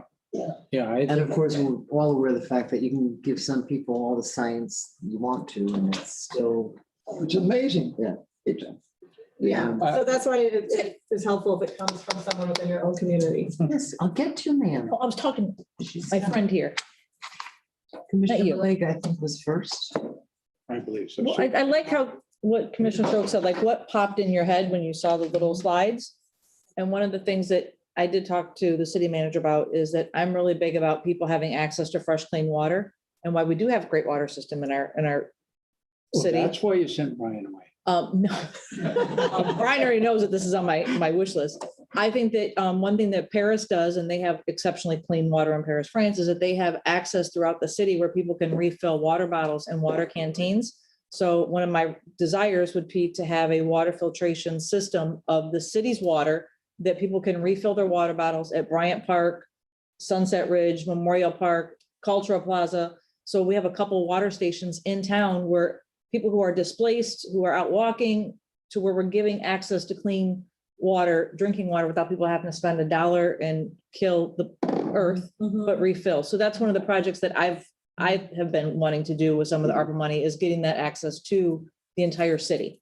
So that's not just, you know, in one blanket, this is citywide. And when they're being evicted and their utilities are being shut off, that we don't shut off their water. What? No, I know what you're saying. Yeah. If you want people to have water, and I'm saying, when their utility bill is being turned off, they're. They would still have access. Right. You live without electricity. Not but you turn can't off live that Right, without and they could refill their water, like the big water Yeah. jugs that people buy, they'd be able to get access to clean water all the time. Yeah, but I think what Herman is saying is that if we, let's say you don't pay your utility bill, that we have a policy during this time of maybe using the ARPA funds, whatever, to not shut off folks' water at home. Even So, though they don't have electricity. right, exactly, that was the end of my sentence. Thank you, I didn't understand, okay, Yeah. thank you. Yeah, that we just, water, you have to be able to flush the toilet and get some water and take a bath. It's a general health need. It really is, that is, the electricity, take a cold shower, but at least you've got water. Use candles. Use candles. Thank you. Mayor. Thank you for I'm interpreting. interpretation for me. I'm Herman's interpreter tonight. Thank you, new commission, for listening and understanding that water. Absolutely, yeah. Absolutely. It wasn't that way I- before. Oh, no, water's, that's, Yeah, no, I, as a policy, I completely agree with that. Especially if we're gonna have funds to replace what we would, it's not we're not gonna lose anything because we'll have the money. so that was to answer I was like, oh, yes, we could possibly funnel that through that. And that's it. And you know what? This is exciting to hear you say that, because that's not something I would have thought of on my own. And I'm sure, again, I don't want to super speak for Commissioner McCoy, but when we're interested in environmentalism and branding ourselves as a city of doing that, a lot of people are carrying these refillable things. So I think, so having this opportunity just to hear that idea from you, I think is amazing. Yep. It doesn't have to be fully fleshed out. Right. I think you see, and now the city manager doesn't have one person saying that's exciting. He sees two, or I'm not We're gonna. very excited about it. You know, several people that are. It's not like a bright shine, and it's not a bright shiny thing, but to me, it kind of helps facilitate the need, some of the needs that we have in the city with the displaced individuals that we have. And Because even if we're keeping the water on, we turn the electric off, there are some people that don't have a house to have their water turned off from. Right. Right. Commissioner Boyd. I like that idea, by the way, and Paris and also Madison, Wisconsin, where I grew up, and I imagine other places that people know had, we called them bubblers where I was, but it was a drinking fountain just out on the street where you could, and in Florida where it's hot and you can get pretty thirsty, just having places to have that. A little technical thing that you could add to that idea. the counter, the counter that says how many bottles we've saved. Better yet, the counter that's got a Wi-Fi connection to it that reports that, so that all of those counters come in centrally, and the city as a whole, speaking of environmental reputation, can say, hey, all of our sources are filling up X number of bottles and preventing us from talking. Pretty easy to, the technology is there. Ties into broadband. I liked a lot what you said, Commissioner Strokes or so. Whatever your name. One of those, starts with an S, ends with an S. That's a new one. The idea of what jumped out, and for me, it wasn't necessarily a specific item, but the concept in one of the early slides of return on investment. And I would use that very broadly, not just financial return on investment, but the old give somebody a fish versus teach somebody to fish kind of thing. What are things that we could do? Maybe their infrastructure, that's an infrastructure one that if you build these things, it'll probably be around for 20 years, maybe longer, and be benefiting people for long after we're all gone, which is cool.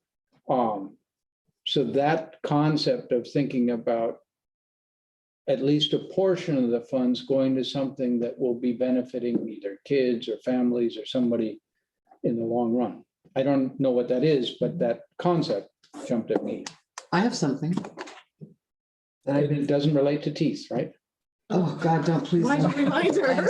I am so on the edge right now, like Oh, the man. right side of my Sorry face about is just, that's okay. There's certain things I'll forgive you for, Okay. not everything. This comes in handy, Commissioner. But he's very lucky. He's very fortunate. I'm keeping this wall. This is, I know, we're never taking that down. Between Sarah and I, he's in trouble. One of the things that I've really been thinking a lot about, and can I please keep talking now? Thank you very much. I've been thinking about on the west side of, the culture, the guys, the people that go out and work in the fields and come, I'm in my neighborhood, and interestingly enough, Commissioner Maliga and I both live in the underserved communities, so go us. The bus goes by my house at 4:30 in the morning and they come back at 6:30 at night and they're exhausted and they're tired. And so traditionally in these neighborhoods, in these communities, there's a lady, cooking, and then at night the guys come home. Okay. What I would love to do would be to figure out, and I've talked to a few people about food sources and that's to establish a communal certified shared kitchen space that the city sets up, that you have to apply for. You've got to live by the rules. It is certified. It is a specific place. I helped a lady last year who got a ticket for selling empanadas out of the back of her bicycle, and we have to, as people have to survive, and this is a way that people can survive, make $5 on the meal, that sort of thing. So, and along with that, I would like to have I'm gonna get grandiose now. I would like us to find a place in the western, like the Lake Avenue and South, where we can establish sort of a plaza. Because right now the folks are hanging out in the parking lot on Lake Avenue of the store, on the south side on East Street. Tropical Market, Right, the Tropical my Market. street. That's right. That's right. Used to be my grandmother's street. And to have, and that could be kind of a combination thing, like, the Osborne Center, they've got a community center. They've got stuff, right? Yeah. The community in the middle of our underserved population has nothing. They hang out in the alleyways. They hang out in the alleyways, there's no place to go. And I really think, food unites us all. We are, until we had the Publix on Dixie Highway, we were a food desert. And there's a few people in the community that are very interested in food distribution, not just like handing out food, but, you know, sourcing local people and getting it.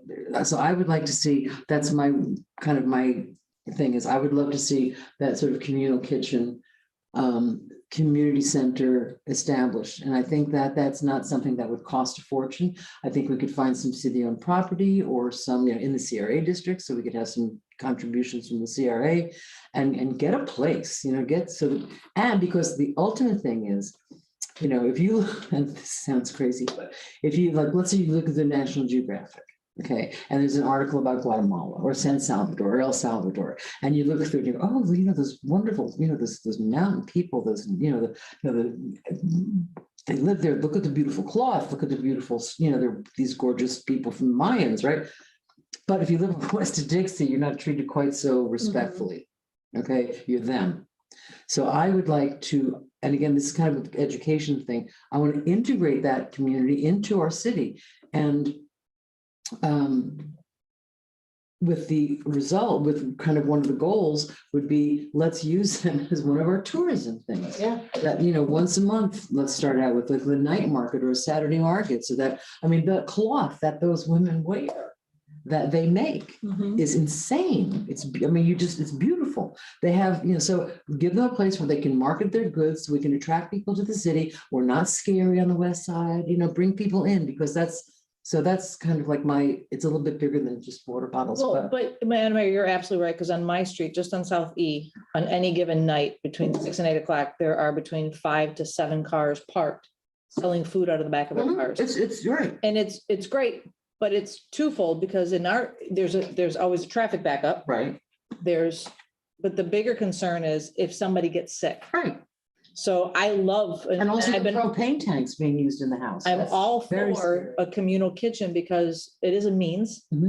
But to me, it's always, you know, I've always been afraid of one bad infection or one bad disease or one bad food being served in our entire community being really sick.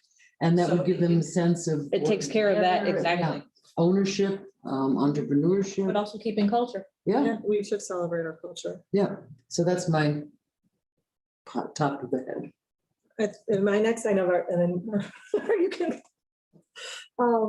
we were going in order. I know I talked a lot. But I do think it's great to integrate them and celebrate our Central Americans into our community. So I'm excited about that. I really can't emphasize enough how much I love the idea of investing in small projects, because I think a lot of times what we see in government is we want the big ribbon cutting ceremony with the big scissors. And it's like these huge projects. And when there's like so many small investments that we can make that will just really help our community. So I'm really excited about this conversation. It's amazing. Speaking about food insecurity, something I've always wondered when I drive down South Avenue, 12th Avenue South, the first time I was like, I didn't even realize there was like a convenience store here. Oh, yeah. And I was like, oh, this is what happens a lot in these areas. They get to go to this little convenience store, buy their Twinkies and their Doritos and everything else. And I always wondered, you know, they probably can't make it over to the east side of the bridge to go to the farmers markets and things like that. Like, is there no way we could have, try to get a vegetable stand or something next to that, like, so that people have access to fresh produce? A truck. I mean, when I was a kid, I lived in Patterson, you know, a couple times a week, the vegetable guy would drive through. Yeah. Oh, they come through every night in our neighborhood. Fresh produce that you can buy. It's not a pre-made box, and you get what you get. You get fresh 40 apples, but you really wanted a pear. Right. I would love to see. I think that's a great idea. It could be something very low cost. It doesn't have to be glamorous. It could be a truck. Yeah. So that's something I'd love to look into. And the thing that excited me the most is when I saw the emphasis on behavioral health and public safety. Yeah. And, you know, when we talk about public safety in a very broad term, like, which goes to all the coordination efforts of, can we coordinate with other people that have the street engagement teams that come in and can get to know our landmark homeless and get to know our landmark, you know, ladies of the night. That's And my neighborhood. you know, build up a trusting relationship. We have the people have put these in place. I know the worst places worked with street engagement teams before. People who've been on the street, they know what it's like, and they can build that relationship and try to also get them the help they need. Because it's there's help out there, but it's so hard, you know, If once they you're in want those it, if they're circumstances. ready in their lives to get it. Yeah, if they're ready in their life, you know. You know, my neighborhood is sort of, you know, central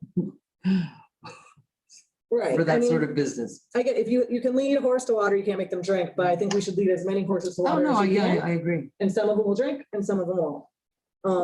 So that, Water, right? And I think, we got got water. So we're just gonna put water everywhere. So, and also I've seen other cities that are trying to get other personnel that can respond to some of these behavioral health calls. You know, I was witnessing, unfortunately, I think an overdose outside of near my house the other day, and the lady, the shop owner, called the police department, and you know, this person is clearly not a threat to anybody's safety because they're barely conscious. And you know, I'd like to, I know our police officers like to do what they do well, and they don't like having to go to a ton of calls if it's not something that their services aren't needed in. So I'd love to just, you know, expand our view of public safety, because behavioral health is a large part of that. So that's the part to me is, you know, we finally have a little bit of wiggle room in our budget to maybe add some more tools to our tool belt other than just the police.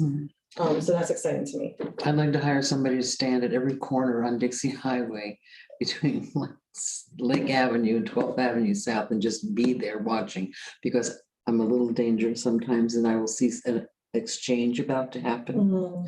And I mean, the other day I followed somebody like for blocks, that this young woman got in the car, and I was just going to make this guy in his Mercedes a little uncomfortable. After a few blocks, I turned away because, you know, what can you do? But on my own street many years ago, we had a drug supermarket. It was a drive-through. It was like McDonald's. It was insane. And the neighbors, we just decided what are we going to do? And we just walked our dogs in front of that house all the time. And it went away. They don't want to be seen. They don't want that sort of exposure, which doesn't really go at the core, but it goes at the core of my neighborhood not being, oh, you want a hooker, go down to 6th Avenue South. Because that's really what it is now. It's just they're there. I mean, you're like, there's the blonde. I mean, it's just they're there all the time. And in terms of the health of the general health of our city and the perception of our city, you know, I really don't like the fact that it's known that if you go to that area, you can pick up a hooker. Yeah, it's been like that since Oh, I was in high school. ever, yeah. For sure. Oh, go to Dixie. Yeah. So it'd be nice if we could add a more social component to our. Yeah, and overdoses are up again. Yeah. I had dinner with the firefighters last week, and it's just, you know, the fact that you can buy Narcan, the fact that people have private supplies of Narcan, I think speaks to our society in a terrible, terrible way. So, okay. Commissioner Robinson. Yeah, he had his light on, but then he turned it off. He's got. We went down the line. He got very cool. We did what he wanted, and we're good. Commissioner Boyd, what other little things you want to say? I'm very encouraged by some of these future visioning sorts of ideas, and I don't know that I'd want to make the full leap that community gardens can help with mental health for everybody, but they certainly can help for mental health for some people. And relatively small investments, I think, can go a long ways on them. Yep, and I think that's great. And they have the potential to do a number of things, in theory, at least. We have in our community folks that know how to grow things that bring that knowledge from Haiti, that bring that knowledge from Central America. Many things that will grow in those areas, edible, grow here as well. And I believe there was a suggestion of a community kitchen, which works pretty well if you have community sourced things that are grown, but having community gardens that help maybe pull some of the folks out who know that knowledge, share it with other people, food become available, might wind up on Commissioner Oakes's truck that then winds up going over to the community kitchen. I can see some things happening there. Commissioner Robinson's lights back on. I in line with your community kitchen or whatever, I don't know how risk assessment would look on that, but I was also thinking of a community auto repair, because there's a lot of need for transportation to work. And Shared tools, things like that. yes, that kind of thing. The other thing is the PBSO contract is coming up. And I want to celebrate the fact that we have, I know we have prostitution and crime everywhere. You want to celebrate? I want to celebrate. We are a diverse community. Newspaper when we need it. That's going to be on the headlines tomorrow. There it goes. Robinson's. Awesome. But I can see the Pelicans words now. Oh, God. we have been well served by our PBSO. And their contract is coming up. Nobody is talking about defunding PBSO, but if we can prioritize their funding in terms of mental health and health issues, I don't know how you can incorporate it into the negotiations of their contract, but I'm not going to mention body cams, but body cams are a real asset to the community and the PBSO. We're looking at money for PBSO from the ARPA as well. That's all. Thank you. Commissioner Maliga. Just real quick, this is more of a question for Bruce. So speaking of PBSO, in here it says that we can use the money for public safety. Yes. We have an increase coming over the next 3 years to PBSO's contract. So the revenue generation replacement could potentially offset the increase to PBSO's contract through public safety? Potentially. Can you ever just give me a hard yes? You're talking like a lawyer now, One of Bruce. the issues that we're trying to clarify. The pension piece could not. No, not the pension. I'm talking about the increase over the next 2 years. So we could cover that for a couple of years. Because it would be spent till 2026, so this would make, kind of fill the hole in the bucket. Yeah.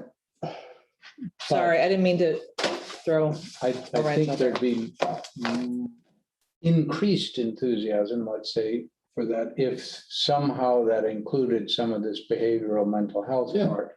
Right. Whether PBSO wants to get into They that, I don't know. do but have, they already have They have people some in people. certain Yeah. social services. We just need more of it here. Yeah, and I know that, for example, rape, when there's a rate of crimes against person call, there's a county has a program, 24 hours, they go out Yeah. with the police. I mean, I Yeah. did that that's why I went to law school. And it's there, it's very effective, and they continue, if somebody gets arrested, they continue and take the victim through the criminal justice Yeah. system. It's a good program. Yeah. it is. But when your contract is negotiated, Well, but but I'm saying it's that for that particular population of victims, there's something there, so. I mean, perhaps, and it's not tied to the sheriff's office, it's a county project that works in conjunction with, so if we have ARPA funds with the mental health stuff, I think and I'm, instead of saying, well, the sheriff's office, we want you to take this amount and do it. I think as to show the benefit of it, if we use some of the ARPA funds to sort of supplement what PBSO is doing. And then in a couple of years, we can say, hey, when there's somebody there with you, this is how it works.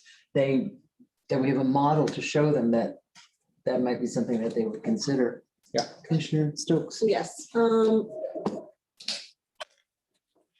I do think that most Americans believe that there's an over-reliance on our criminal justice system, but we've never had a chance to fund the social services part side of it to show that will decrease the demands eventually. This is our chance to show maybe some of that investment up front will help the demand on the criminal justice system later. So the one last thing, it does seem like a lot of the things that we're talking about now aren't huge giant projects, but definitely requires a level of coordination to get these different things going. So I think that speaks, which I'm so glad we're talking about this. I do want to mention an article somebody gave me call that referred to works. I don't know if you remember that. I did skim through it, and it talks about how trying to get people transitioned out of, homelessness. And a lot of people that are, when we say homeless, I think everyone thinks of, the people at the park that just want to be there Right. forever. The No. people that are living in motels are homeless. Absolutely. And they need, so I want to make Kids going to sure. school. Right, it's insane. So with this works idea, it has like 3 major components, and one of them is making sure that, either people who may have gone to jail that have a record and can't have problems getting work or whatever other reasons, that some cities are having like maybe their public works can hire them to do some ground maintenance, and like what can the city do to like maybe create some entry-level jobs for, so it's like a whole program if they go into this transitional housing, and then the city can help with certain jobs, and then, get them on their feet and get them up and self-sustained. So Denver and New York City have had interesting programs. Yeah. There have been That's quite a what- few cities that they hire, like, pay a guy to clean the park. And so this takes a lot of coordination. I would like to think if we show commitment to doing things like this in Lake Worth, we could talk to the county and say, we want to be, the first city that implements these kind of programs. Will you match our funds? Will, because there's a whole department dedicated to these issues. And I think, they might just What need department? The county. the county that we just talked to today. Right. So if we say this is something that we are very interested in developing this program here in Lake Worth Beach, and maybe we can get them to, I think it said we could match funds within the county, just not from county to county. So, but again, a lot of this stuff that I think I'm excited about, I'm hearing it is programmatic and takes a lot of coordination. But it could be tremendous benefits down the road. Okay, it is now almost 9 o'clock. The IB program is wearing off. My salad at home is soggy. Let's go. Your salad, I was like, I think this is a great start. I'm glad that we've had this. It's a very basic, initial conversation, but fortunately, we don't have a rush to do this. I think it would be, unfortunate if we just said, let's do this. So I think that we've got more to think about. The outreach, again, it's gonna be all over Facebook now, like how do you spend the money? It started as we sit here, and that's fine. That's because just sitting here, I think we've got some creative ideas that kind of bounce off and match each other. They're not completely unrelated. So Mr. Manager, what do you see as our next step? A lot of time to digest. No, I'm Right. kidding. No, it's true. There's urgency for certain things, but for me personally, it's getting a final determination and a final rule from the US Treasury to kind of set the playing field. This is what it's going to be. Right. And then secondly, our relationship with the state and getting our first funds. Because remember, we're playing with 2 tranches of money. It's not all 16 million at once. So how that first initial 8 million is spent and how we allocate it matters. And then just continue to fine tune. I think the public engagement and identifying how we're going to go about receiving that information and how I send it back to you is important. But again, when July, I'm just looking at the calendar. Budget work session, on July 29th, we have electric utility meeting, July 27th, and I'm working backwards. July 15th, this week, we invite everybody to attend or at least listen into the Workforce Housing Roundtable that's being co-coordinated with CRA. Thursday? Wait. On Thursday at the Casino Ballroom. Oh, at 6 o'clock, yeah. Yes. Yeah. I'll be there. Me too. And in August, I think we have 6 or 7 meetings scheduled. So we'll elbow in a subsequent ARPA follow-up meeting. Bruce and I will have more conversation with Davenport and the Fragrant guys.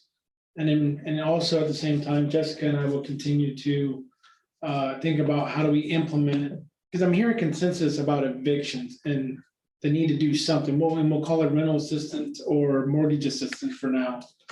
So I really want to go and kind of dive into that project a little bit more and try to create a project out of it.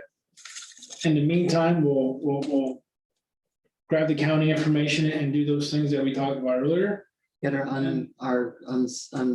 money from Bruce. Yeah. I'm losing my words.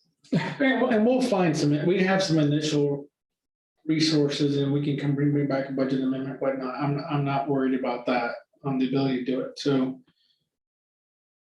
I'll work with you individually to try to find time on the calendar for the next meeting. Okay, but in the interim, there'll be a lot of activity happening. Okay, don't be surprised if I start to send you guys the framework of a public survey, or what about this idea and what about that idea. It's a fluid conversation, and luckily we don't have to have answers tomorrow or next week. And we do want, we're figuring out how to get, just for the public out there, I mean, we want your input. There's a lot of you out there with a lot of ideas, and we want to, this PowerPoint that was presented tonight will be on the website. So I would ask those of you out there who are thinking about ideas for the ARPA money to take a look and to really, there are things that we can and we cannot do. So please take a look at the website, take a look at what we had today, and try to suss out if what you're thinking about matches that requirement. I see a light, Commissioner. I see 3 lights. Oh my God. 4. Four. Thank you. You're my best friend. One last shot down the line. What quick thing would you like to say, Commissioner Robinson?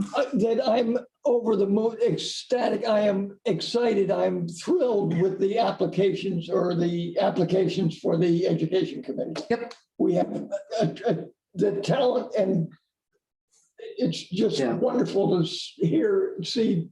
And it's great. And I wonder, and our citizens. Have we really talked about the setup of that committee that much? We can't really do it. I know no more agenda, but it's a question.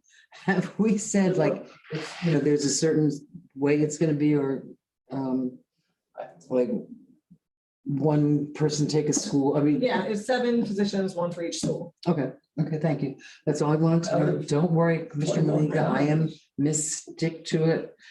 Commissioner McFoy, what brief comment would you like to make? Oh, I'd like to talk about something that's totally off topic. No, I was going to, straight off of what you said and the city manager said, do you think we can give a little bit of a direction? Not that Mr. Ruiz needs it, but that maybe a half page or a page of, hey, this is the scope of things, to try and make that available to the public so they don't have to read the whole.